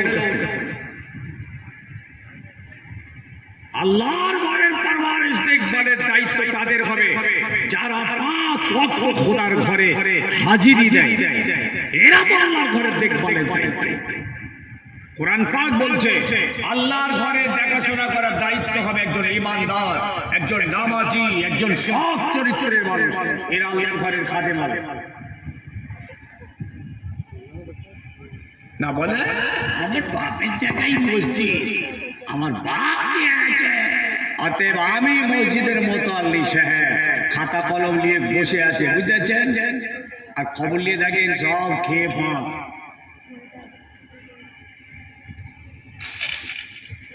বুঝতে পারছেন তো? আমি সারা বাংলার বিষাক্ত পয়জনের কথা বলছি, সমাজের কথা বলছি। কিয়ামতের মাঠে একদল উঠবে, পেটটা এত বড়, বিরাট জ্বালার লোক বলবে এইসব কি উঠছে, সব এগুলো কি জিনিস? জন্তুর না মানুষ?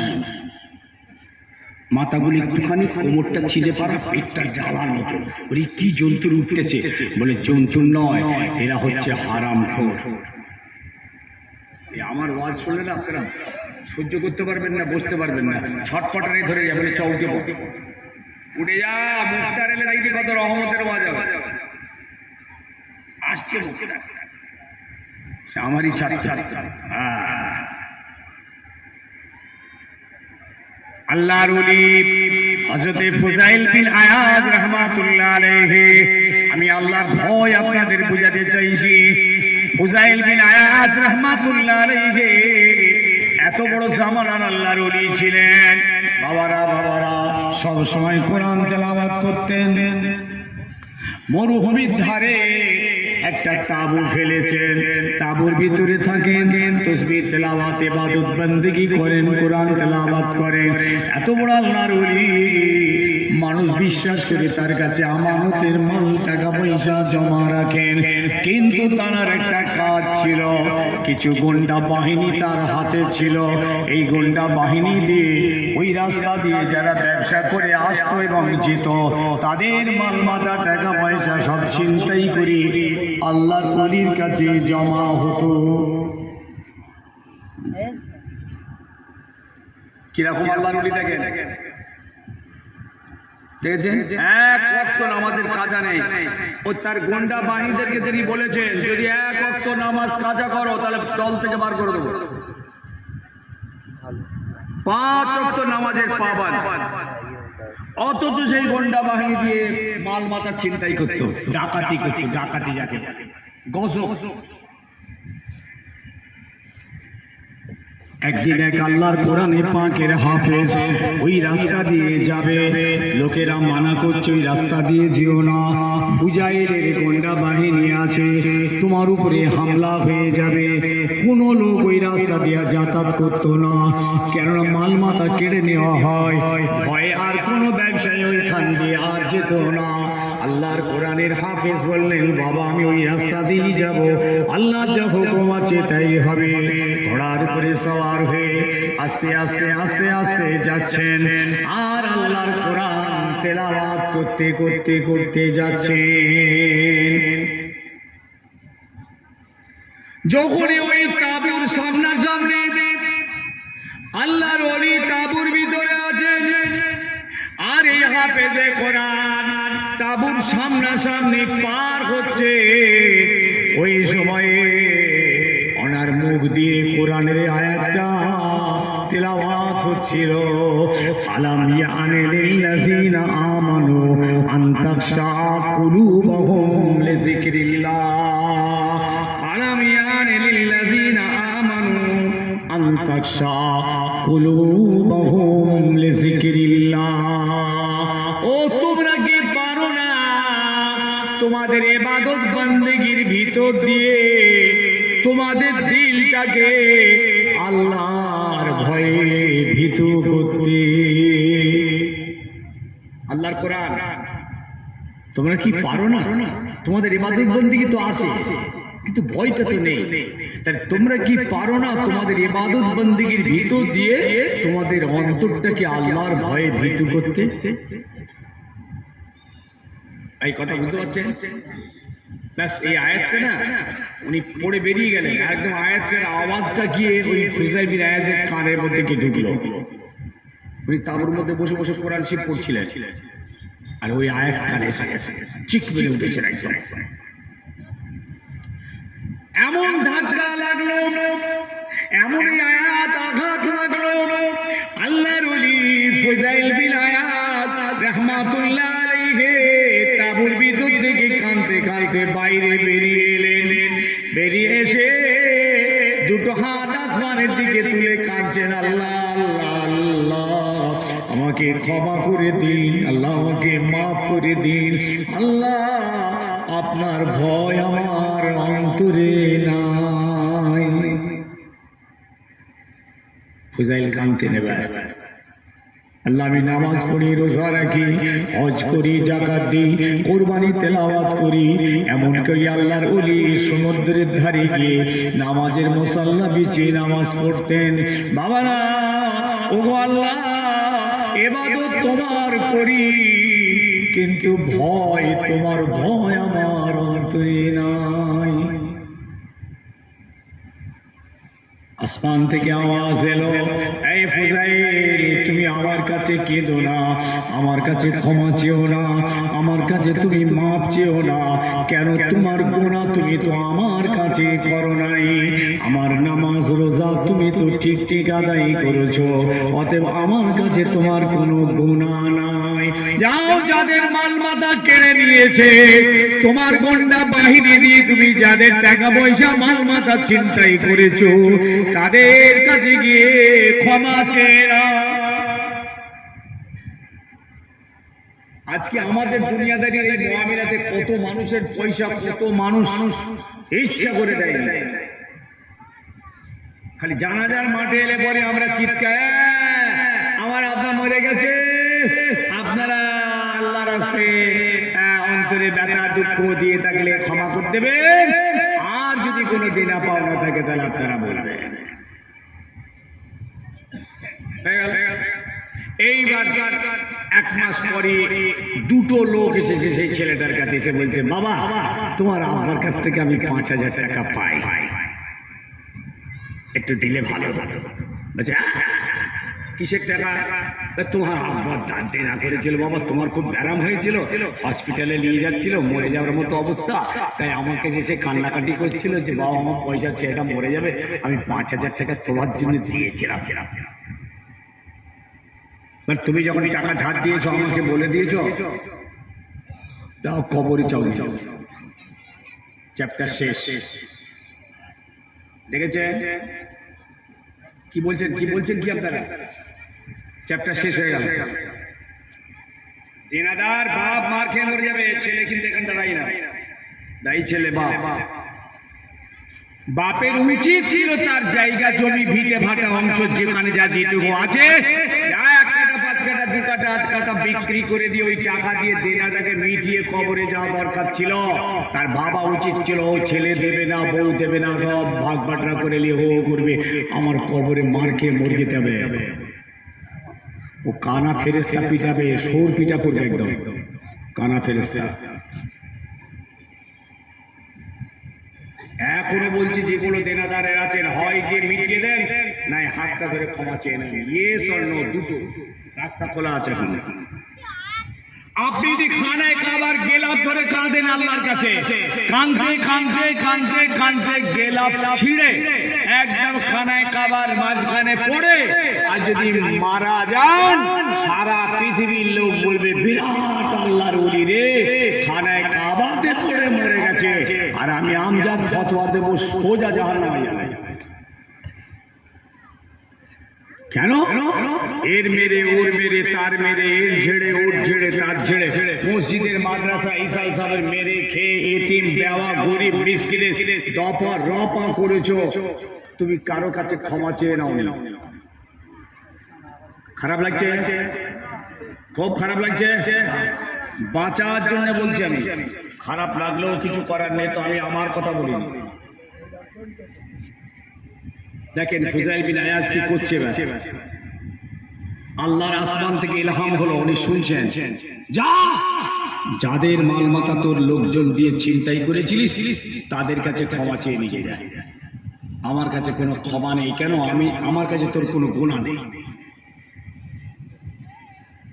ফুজাইল বিন আয়াজ গন্ডা ছেলেগুলোকে ডেকে বললেন, বাবা তওবা করে নে, আমি তওবা করেছি, এই পথে আর থাকবো না বাবা, থাকিস না, আল্লাহর কাছে মাপ চেয়ে নে, আমিও মাপ চাইছি, আজ থেকে তোরা ছাড়, তোরা আজাদ। এই বলে ফুজাইল কাঁদতে কাঁদতে এগোতে লাগলেন। কেতাবে লিখছে কিছু কিছু দেনা মিটাচ্ছেন, কিছু কিছু মানুষের মাল ফিরিয়ে দিচ্ছেন, এইভাবে মিটাতে মিটাতে কিছু কিছু জায়গায় ক্ষমা চাইছেন, মাপ চেয়ে নিচ্ছেন, আর কাঁদছেন, আলাম ইয়ানিল্লাযিনা আমানু আন তাকশা কুলুবুহুম লিযিকরিল্লাহ। এইভাবে কাঁদতে কাঁদতে কাঁদতে কাঁদতে একটা ইহুদির কাছে যে হাজির, ও ভাই ইহুদি, তোমার মালমাতা ছিনতাই হয়েছিল, আমি এখন তওবা করেছি ভাই, অন্তর থেকে আমি সব ক্ষমা চেয়ে ছেড়ে দিয়েছি, তুমি আমাকে ক্ষমা করে দাও, তুমি যদি ক্ষমা না করো আমি জাহান্নামী হয়ে যাব। ইহুদি বলে, ফুজাইল ক্ষমা হবে না, হবে না। ফুজাইল আরো কাঁদে, ও ভাই ইহুদি আমায় ক্ষমা করে দাও, আমি তওবা করেছি, পথ ছেড়ে দিয়েছি, জীবনে এই পথে আমি আর যাব না ভাই, তুমি আমায় ক্ষমা করো, ক্ষমা না করলে আল্লাহ জাহান্নাম আর আযাবে শেষ হয়ে যাব। এত কান্না, এত কান্না, এত কান্না, এতদিন অন্তরে ভয় ছিল না, এই ভয় তাকে পেরেশান করে দিচ্ছে।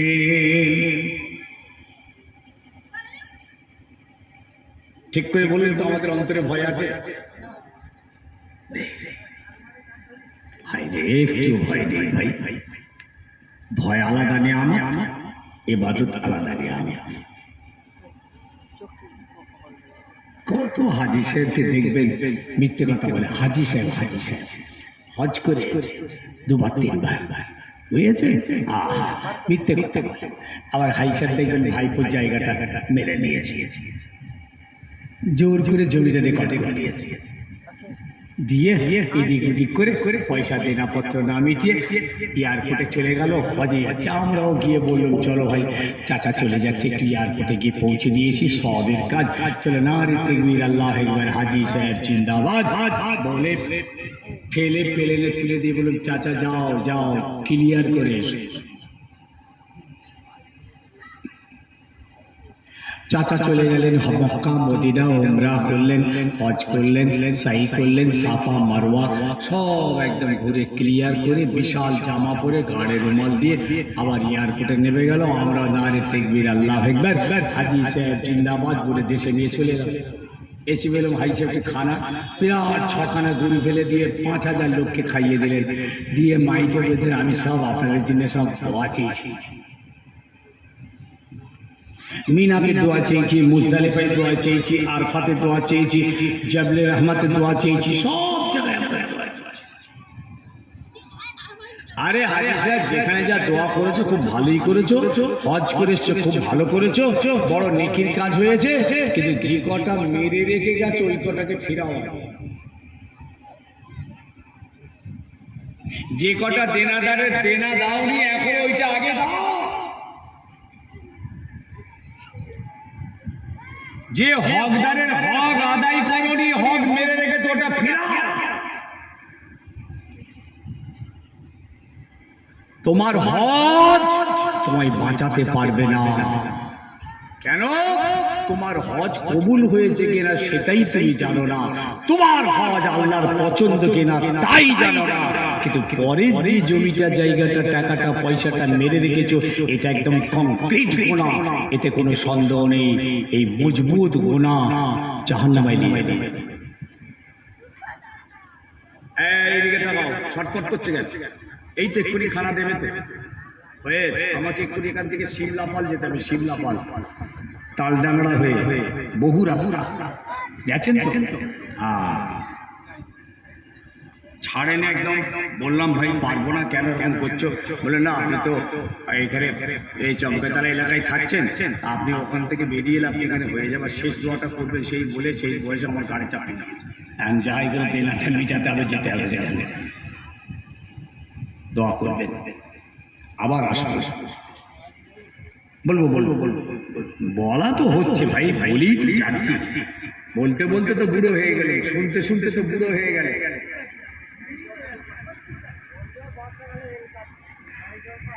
আমি বললাম ফুজাইল বিন আয়াদ রাহমাতুল্লাহ আলাইহি ইহুদি বলল তোমায় ক্ষমা করতে পারি, শর্ত আছে, ভালো করে শুনবেন। ক্ষমা হবে, তোমার মাফ হবে, কিন্তু শর্ত আছে। একটা শর্ত হলো চলো আমার সঙ্গে এই মরুভূমিতে যে বালির পাহাড়টা দেখতে পাচ্ছ, এই বালির পাহাড়টাকে মরুভূমির সঙ্গে সমান করে দিতে হবে। এটা যদি তুমি করে দিতে পারো আমি তোমাকে ক্ষমা করে দেব। একটা বালির পাহাড় দেখাচ্ছে ইহুদি, সম্ভব? কথা বলেন হবে? পারবে? কিন্তু ফুজাইল বিন আয়াদ এমন ভয়, এমন ডর, এমন খৌফ ইলাহি তার অন্তরে জায়গা দিয়েছে, বাবা কোনো হুঁশ নেই। একটা পাত্র হাতে নিয়ে ওই বালির পাহাড়ের ধারে গিয়ে বালি নিয়ে ছুঁড়তে লাগলো। বালি ছুঁড়ছে, আযাবের ভয়, গজবের ভয়, মরণের ভয়, জাহান্নামের ভয়, আল্লাহর কঠিন পাকড়াবের ভয়, কিয়ামতের ভয়ে এত ভীতু হয়েছেন, মাপ চেয়ে নিতে হবে। এই ভয়টা আল্লাহর ভয়, আল্লাহর আযাবের ভয়, আল্লাহর গজবের ভয়, আল্লাহর শাস্তির ভয়। বালি ছুড়ছেন, বালি ছুড়ছেন। এই অবস্থা দেখে আল্লাহর বড় মায়া হয়ে গিয়েছে, বড় দয়া হয়ে গিয়েছে। ও ফুজাইল, তুই তো আমার কাছে কোনো অপরাধ করিসনি, আমার নামাজ আদায় করেছিস, হজ যাকাত কুরবানি আদায় করেছিস, আমার কোরআন তেলাওয়াত করেছিস, তুই তো আমার কাছে তোর কোনো গুনাহ নেই। গুনাহ বান্দার কাছে করেছিস, সেই গুনাহ থেকে মাপ পাওয়ার জন্য, আমার আযাব থেকে মাপ পাওয়ার জন্য, আমার পাকড়াও থেকে রেহাই পাওয়ার জন্য তুই আজকে এই অসম্ভব কাজেতে লিপ্ত হয়েছিস। এটা তো একমাত্র আমারই ভয়ে। যা ফুজাইল, আমি আল্লাহ কি পারি না আমার একটা বান্দাকে একটু সাহায্য করতে? আল্লাহ রহমতের দরিয়ায় জোশ মারবে, আল্লাহ পাকের রহমতের দরিয়ায় ঢেউ উঠবে। আল্লাহ পশ্চিম আকাশের কোণে একটা মেঘ উদয় করলেন, ওই মেঘটা আস্তে আস্তে মরুভূমি ছেয়ে ফেলল। একটা ঘূর্ণি হাওয়া আল্লাহ তৈরি করলেন, এমন ঘূর্ণি হাওয়া, ওই হাওয়াতে ওই বালির পাহাড়ের বালিগুলোকে উড়িয়ে উড়িয়ে উড়িয়ে উড়িয়ে গোটা পাহাড়টা জমিনের সঙ্গে সমান করে দিয়েছে।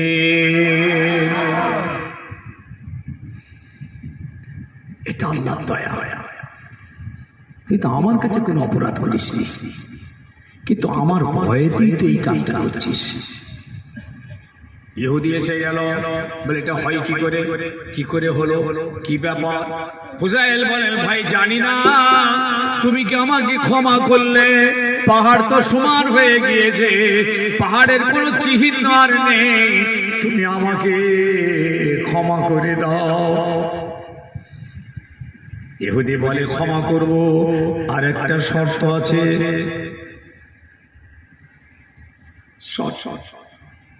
কি? বলে, তুমি আমার ঘরেতে যাও, আমার বালিশের মাথার গোড়াতে দেখবে একটা কাপড়ের পুঁটলিতে সোনা বাঁধা আছে। ওই সোনার পুঁটলিটা এনে তুমি আমার হাতে দেবে, আমি বুঝে নেব তুমি আমাকে সোনা দিচ্ছ, আমি তোমায় ক্ষমা করে দেব। ফুজাইল আর দেরি করলেন না, ছুটে গেলেন বালিশের পাশে, ওই কাপড়ের পুঁটলিটা দৌড়ে দৌড়ে এনে ইহুদির হাতে দিয়ে দিয়েছে। ইহুদি পুঁটলির বাঁধনটা খুললেন, খুলে দেখে সোনা রয়েছে।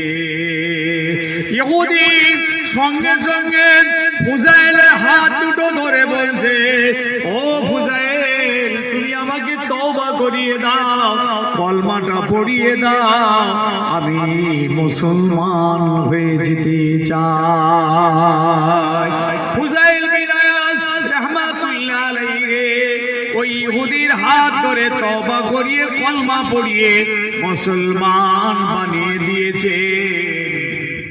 ইহুদি বলছে, ফুজাইল, তুমি কি জানো কেন আমি ইসলাম গ্রহণ করলাম?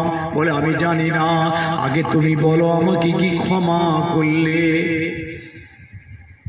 ভয় এমন একটা বস্তু যার অন্তরে জায়গা নিয়েছে নি আল্লাহর ওলি। কথা কি বুঝেছেন? এই ওয়াজটা হাজারবার শুনেছেন। বড় পীর সাহেব কেবলার আব্বাজান ফল ভেসে যাচ্ছিল, ফলটা তুলে খেয়েছিলেন, শুনেছেন? এ তো বাচ্চারা পর্যন্ত জানে, এ তো মুখস্থ হয়ে গেছে। আপনাদের শুনতে শুনতে তো পুরো একদম হলার পর্যন্ত চলে গেছে, কিন্তু ওখান থেকে তথ্যটা নিয়েছেন, ওর গুরুত্ব বুঝেছে, খালি মারহাবা সুবহানাল্লাহ বলে চলে গেছে, ব্যাস।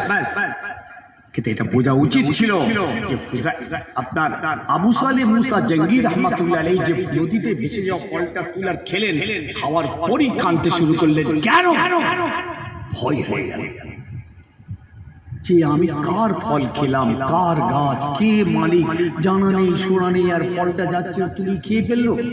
সে আল্লাহর ভয়, কাঁদছেন কাঁদছেন কাঁদছেন। আর আবু সালেহ মুসা জঙ্গি রহমাতুল্লাহ আলাইহি এত ভয় অন্তরে হলো, সেই বাগানের মালিক সেই বাগানের ধার পর্যন্ত পৌঁছে গেলেন। নদীর ধার ধরে সেই বাগানের কাছে গিয়ে দেখে গাছের ডাল নদীর উপরে ঝুলে। মালিকের পায়ে ধরে হাতে ধরে ক্ষমা চাইলেন। মালিক বললেন, ক্ষমা হবে, 12 বছর আমার বাগানে দেখাশোনা করো। 2-1 ঘন্টা নয়, 12 বছর। পারবেন? আমি আমজাদ বলছি, আমাকে পারবো? যেই বলবে আমাদের ঘরে 12 বছর এই বাগানে পানি তোলো, আমরা তখন বলবো রাত তোর বাগান। তোর কাছে ক্ষমা চাই পেয়েছি, তাই কথা নয়। এই 3 দিনের রাস্তা হেঁটে হেঁটে তোর কাছে এলুম, ক্ষমা কর, একটা ফল খেয়ে ফেলেছি, ক্ষমা করে দিবি, মিটে গেল। তার আবার 12 বছর রাত তোর ক্ষমা করতে হবে। কি আমরা তাই বলবো তো দেখি? এই হক কথাটা বলেন না কেন? আমরা তাই বলো, গরম দেখাবো। কিন্তু আল্লাহর ওলি আবু সালেহ মুসা জঙ্গি, মানে যিনি বড় পীর সাহেব কেবলার আব্বা, ইনি 12 বছর পানি তুললেন। অথচ এই ফলটা খাওয়া অনেক জন্য জায়েজ। নদীতে ফলটা ভেসে যাচ্ছে, এই ফলটা খাওয়া হারাম না, ফতোয়াতে জায়েজ, তাকওয়াতে না জায়েজ। যারা তাকওয়াপ্রস্ত মানুষ তারা খাবেন না। এমনি ফতোয়ায় কেন? ওই ফলটা ভেসে যাচ্ছে, ওই ফলটার উপরে সেই ওই ফলের মালিকের কোনো দাবি নেই। কেন? ফল পড়ে গেছে, ভেসে যাচ্ছে, মালিকের কোনো দাবি থাকে না। থাকে কি? জানে, সে মালিক জানে ওরম কিছু ফল পড়ে ভেসে যায়, ওটার প্রতি মালিকের দাবি। আপনি গিয়ে যখন ঢিলা মেরে পারবেন, ওইখানটা দাবি, ওই ফল খাওয়াটা হারাম। তথাপি আবু সালেহ মুসা জঙ্গি রহমাতুল্লাহ আলাইহি ভয় খেয়ে গেলেন, তাকওয়ায় আটকে গেল। যেমন ধরুন বন্যা হয়ে গেছে, আপনাদের এইখানটা ডুবে গেছে, এতটা পানি, পুকুর টুকুর সব এক হয়ে গেছে, চারদিকে যা ছিল সব সমান, এই মাছ ও মাছ সে মাছ সব বেরিয়ে গেছে। এইখানে একটা 1.5 কেজি রুই মাছ এমন এমন করছে, এইদিকে তাকাও, এইদিকে তাকাও আমার দিকে। ক কিলো? 1.5 কিলো একটা পাক্কা রুই মাছ, খাপাম করতে ঘর নিয়ে চলে গেল। কচির মা কাইটা করে কাঁচা লঙ্কা দিয়ে পেঁয়াজ দিয়ে জব্বুজ করে খাওয়া যাবে, খাওয়া যাবে, খাবে? কার পুকুরের মাছ, কোন সাঁওতাল পুরি বাগদি হাঁড়ি, কার মাছ আপনি কি খেয়ে ফেলবেন? না বলায় না খাওয়ায়। ও মশলা শিখেছে, আলি খেয়ে খেয়ে শিখেছো মশলা, পুকুরের ওয়ারিস নেই। হ্যাঁ, এইটাই তো বলছি, তো ওইটাই তো বলছি, দেখলেন তো? হ্যাঁ, সবাই খাবে, ধরবেন খাবেন, ধরবেন খাবেন, পোলো মারবেন, ঘর নিয়ে যাবেন, কিন্তু কার মাছ কেউ জানে না। কিন্তু পুকুরে ছিপ পেলে খাবে, মাছতলায় আর কলা বাগানে ঝোপেতে লুকিয়ে লুকিয়ে ফেলছে। এই জন্য এটা হলো ফতোয়া, আর আপনি খাবেন না, এটা হলো তাকওয়া। এই জন্য ফুরফুরার হুজুররা আমরা কোনোদিন নদীর মাছ খাই না। নদীর কোন মাছ জানেন? নদীর ওই রুই, মৃগেল, কাতলা নদীতে তৈরি হয়। ওই ওই ওই মাছ কি নদীতে চাষ হয়? কথা বলে না কেন? হয় না। ওই চতুর্দিক থেকে ভেসে ভেসে চলে আসছে, জাল ফেলেছে, জেলে উঠে পড়েছে মাছ, 20 টাকা 20 টাকা 20 টাকা কিলো, 20 টাকা কিলো, দাও ভাই 2 কিলো দাও। এটা আপনি খেতে পারেন, এটা কিনে খাচ্ছেন, এটা আপনার জন্য হালাল, এটা ফতোয়াতে জায়েজ, তাকওয়াই কিন্তু জায়েজ নয়। এই জন্য পীর মাশায়েখরা যারা আল্লাহ ওয়ালা, এরা কিন্তু খায় না। ফুজাইল বিন আয়াজ রাহমাতুল্লাহ আলাইহি ওনাকে তওবা করিয়ে ঈমান আনিয়ে দিলেন। ফুজাইলকে ইহুদি বলছে, কেন আমি ঈমান আনলাম? বলছে, তা আমি জানি না, আপনি আমাকে ক্ষমা করুন। মনে আছে তো? না গুলিয়ে গেল? এইবার ইহুদি উত্তর দিচ্ছে, কেন আমি ঈমান আনলাম? ও ফুজাইল, মনে রেখো, আমি তাওরাত পড়েছিলাম, আল্লাহর কোরআন, আল্লাহর কালাম, তাওরাতের মধ্যে লেখা আছে, যদি কোনো মানুষ আল্লাহর কাছে তার অপরাধের জন্য, তার পাপের জন্য, তার গুনার জন্য খালেস অন্তরে পরিষ্কার মনে যদি ক্ষমা চায়, আল্লাহ পাকের দরবারে যদি তার ক্ষমা তওবাটা কবুল হয়ে যায়, এই তওবাকারীর দরজাটা এমনও হয়, সেই তওবাওয়ালা হাত দিয়ে সে যদি কোনো মাটির ঢিলাতে হাত দেয়, আল্লাহ পাক তার হাতে ছোঁয়াতে ওই মাটির ঢিলাটাকে সোনা বানিয়ে দেয়। ও বুঝায়, আমি তোমাকে পরীক্ষা করছিলাম যে তুমি কতটা অন্তর থেকে তওবা করেছো। তুমি তো শত শত মানুষের মাল কেড়ে নিয়েছো, কিন্তু তুমি আজকে তওবাটা তোমার কেমন হয়েছে, তোমার তওবা কি আল্লাহর দরবারে কবুল হয়েছে, এইটা পরীক্ষা করার জন্য ওই আমার বালিশের মাথার বালিশের পাশে ওই কাপড়ের ভিতরে আমি মাটি বেঁধে রেখেছিলাম। তুমি ছুটে গিয়ে যখন ওই মাটির ঢিলাটায় হাতে করে নিয়েছ, তুমি তওবাকারী, তোমার এই তওবার হাত ছোঁয়া লেগে আল্লাহ ওই মাটিটাকে সোনা বানিয়ে দিয়েছে। ও বুঝাইল, যাও আমি তোমাকে ক্ষমা করে দিলাম। মাপ চেয়ে নেবেন, না হয় দেনাটা মিটিয়ে দেবেন, হয় দেনাটা মিটিয়ে দিন, নাই ক্ষমা চেয়ে নিন। গা জোয়ারি করে চলে যাবেন না, এটা আল্লাহ দরবারে ছাড় পাবো না। একবার আল্লাহুম্মা সাল্লি আলা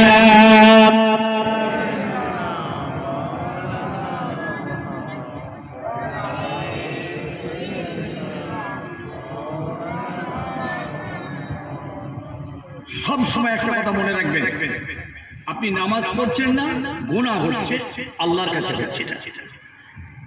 আপনি কোন এক সময় নির্জনে ঘরে অন্ধকারে বসে আল্লাহকে, আল্লাহ তুমি আমায় মাফ করে দাও, বহু নামাজ কাজা হয়ে গেছে, তুমি মাফ করো আল্লাহ, আমি আজ থেকে নামাজ শুরু করছি। ব্যাস, আপনি নামাজটা শুরু করে দিন, আর পিছনে যত নামাজের গুনাহ আল্লাহ আপনাকে দয়া করে মাফ করে দেবেন। এই জন্য আবার বলে যাচ্ছি, আল্লাহর হক আদায় করা সহজ, কিন্তু বান্দার হকটা খুব কঠিন। বিচার করতে গেলে বিচারক আমি বিচারে বসেছি, বসে দুজনের বিচার করতে গিয়ে একটা হককে না হক করে দিলুম, না হকটাকে হক করে দিলাম। হচ্ছে না, হয় না? মিথ্যা একটা দরখাস্ত লিখিয়েছি আর বললুম তুই চিন্তা করিস না, আমি ক্লিয়ার করে দেবো, 1050 টাকা আমার হাতে দে। বিচারক চেয়ে নিল কত টাকা, আমি খুব কম করে বলছি, 1050 টাকা আমি আমজাদ হুজুরকে দিয়ে দিলাম। একটা দরখাস্ত লিখতে লিখে দিলাম, 3টে মাল খাইয়ে সাক্ষী করে নিলাম। এইবার বিচারে বসে রাতকে দিন, দিনকে রাত বিচার করে চলে গেল। আমি আবার বলে যাচ্ছি, কিয়ামত পর্যন্ত ক্ষমা মিলবে না। যদি জঙ্গলের ভিতরে যে আর ঠ্যাংটা ডালে বেঁধে দিয়ে আর মাথাটা নিচের দিকে করে আল্লাহ আল্লাহ আল্লাহ আল্লাহ আল্লাহ আল্লাহ আল্লাহ করতে করতে ঝুলে মরে যায়, জানো এওয়াজ মনে জীবনে শোনেনি দেখি, খালি গজল শুনেছে, বারে বারে গজল, বারে বারে ডায়লগ, বাহারে বাহারে রাজনীতির গল্প। জীবন বরবাদ হয়ে যাবে। যা বলছি শুনুন, বাঁচার জন্য, যদি বাঁচতে চাই আল্লাহর জিন্দা ওলির ইসাল সব করে আমরা আমাদেরকে বাঁচাতে এসেছি, ওই জিন্দা ওলিকে বাঁচাতে হবে না। ঠিক বলছি তো?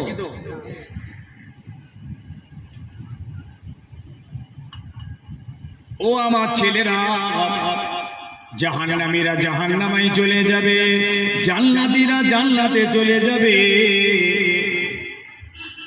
আল্লাহ পাক জাহান্নামীদেরকে জান্নাত দেখাবেন, জান্নাতীদেরকে জাহান্নামা দেখাবেন।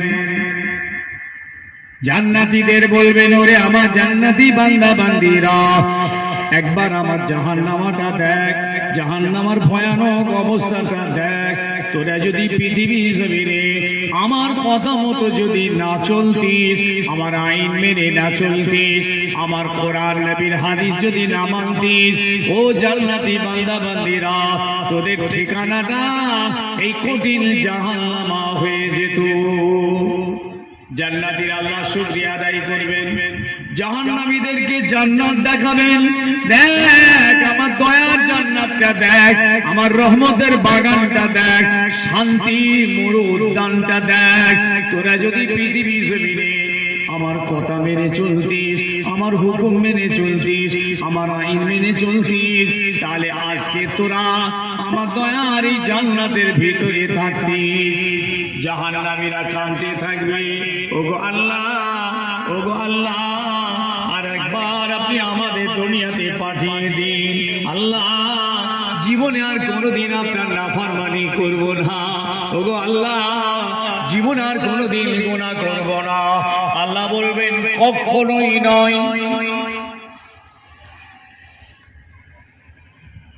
তোমাদের কথার শোনা হবে না, তোমাদের কান্না কাজে আসবে না, কোন সুপারিশ কবুল হবে না। যাও জাহান্নামের ভিতরে চলে যাও, আবাদান আবাদান আবাদা, ওই জাহান্নামের ভিতরেই তোমরা রয়ে যাও। জাহান্নামীদের মওত হবে না, এরা মরে যাবে, জাহান্নামীরা মরে যাবে নাকি না বেঁচে থাকবে? কি শুনেছেন? ধারণাটা কি আপনাদের? জাহান্নামীরা বেঁচে যাবে না বেঁচে থাকবে না মরে যাবে? দেখেছেন? বেঁচে থাকবে, ওদের মওত হবে না। আর জান্নাতীরা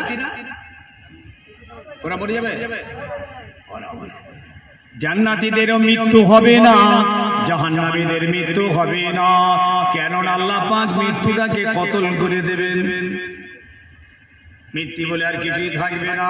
জান্নাতি তোমরা জিন্দাই রয়ে গেলে, জাহান্নামী তোমরাও জিন্দা রয়ে গেলে। আগুনটা লাফিয়ে উঠবে, খেয়ে ফেলে ফেলে অবস্থা আবার তরতাজা হয়ে যাবে, আবার আগুন লাফিয়ে উঠবে, খেয়ে ফেলে ফেলে অবস্থা আবার চামড়া হাড় হাড্ডি মোটা হয়ে যাবে। জাহান্নামীদের চেহারাটা কেমন হবে জানেন? অতটা বলতে পারবো না, একটা উদাহরণ দিচ্ছি। এই দাঁতগুলো না ওহদ পাহাড়ের মতো, মাথা কাজ করবে না। তাহলে এবার হাত হিসাব করলেন, চোখ কান মুখ মাথা পা কিরকম হবে? খালি দাঁতটা বলছি, দাঁতটা ওহদ পাহাড়ের মতো দাঁত হবে। সে কিরকম পাওয়ারফুল আগুন, লাফিয়ে উঠবে, পুরো নাপিয়ে দেবে, আবার তাজা হয়ে যাবে। এসছে মুখটা নিয়েছে, তুই মুখটা করবে না,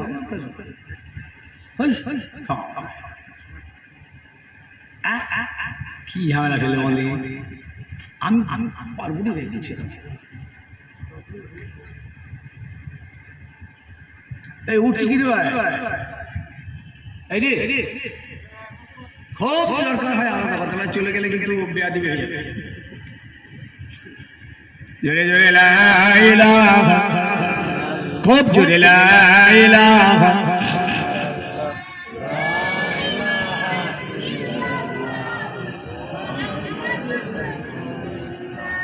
এই দুটো আয়াত বলছি, দেখুন জাহান্নামীদের অবস্থা শুনে নাও।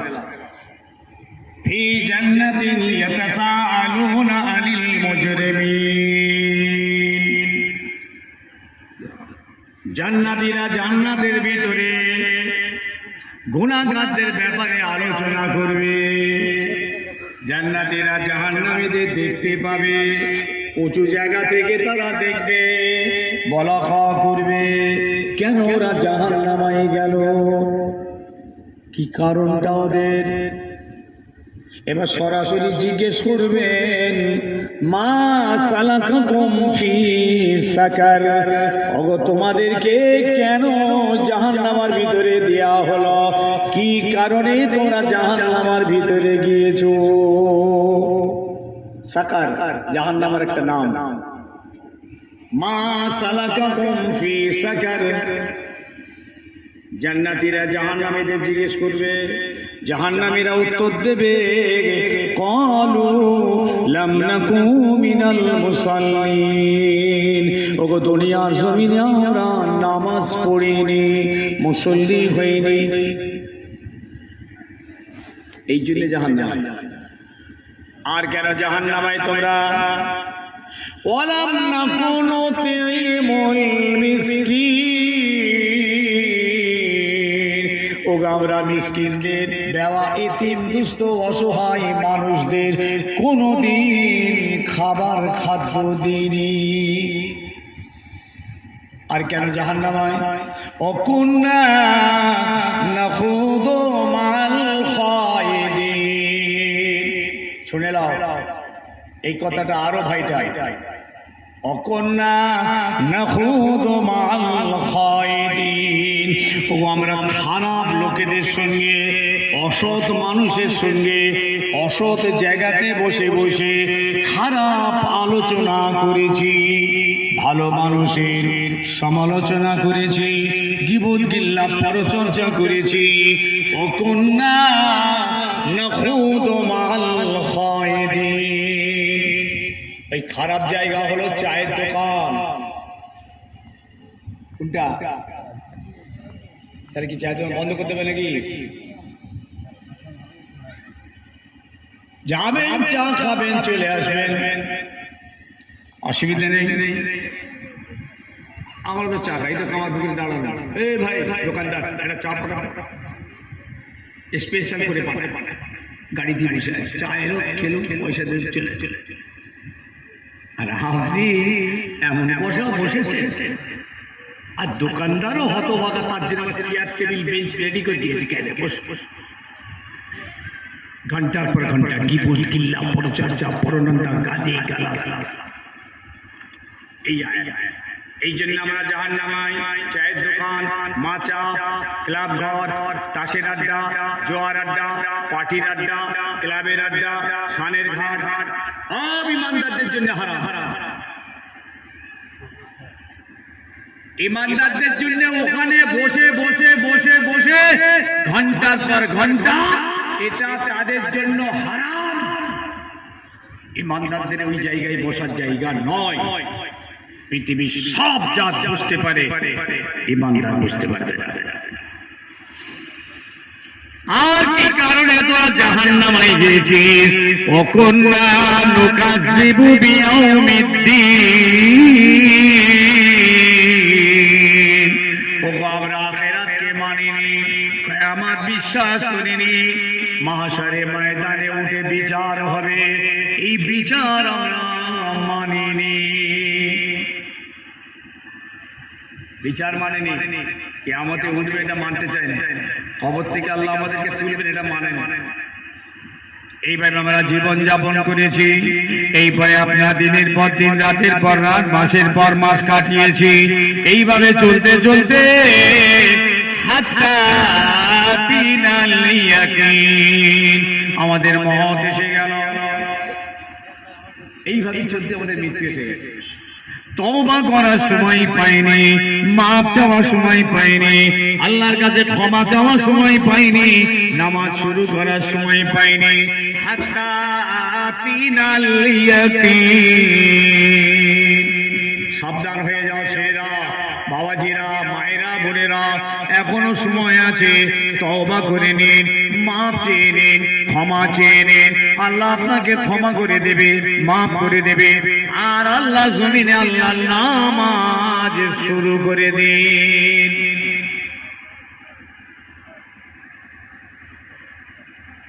আল্লাহ আমাদের সকলকে সমাজ বুঝতে, দিন শরীয়তকে বোঝার তৌফিক দিক। বলুন আল্লাহুম্মা আমিন। একবার সকলে দাঁড়াবো, একটু সালাতু সালাম পড়বো, সামনের দিকে একটু এগিয়ে আসবেন। দাঁড়ান ইয়া নবী।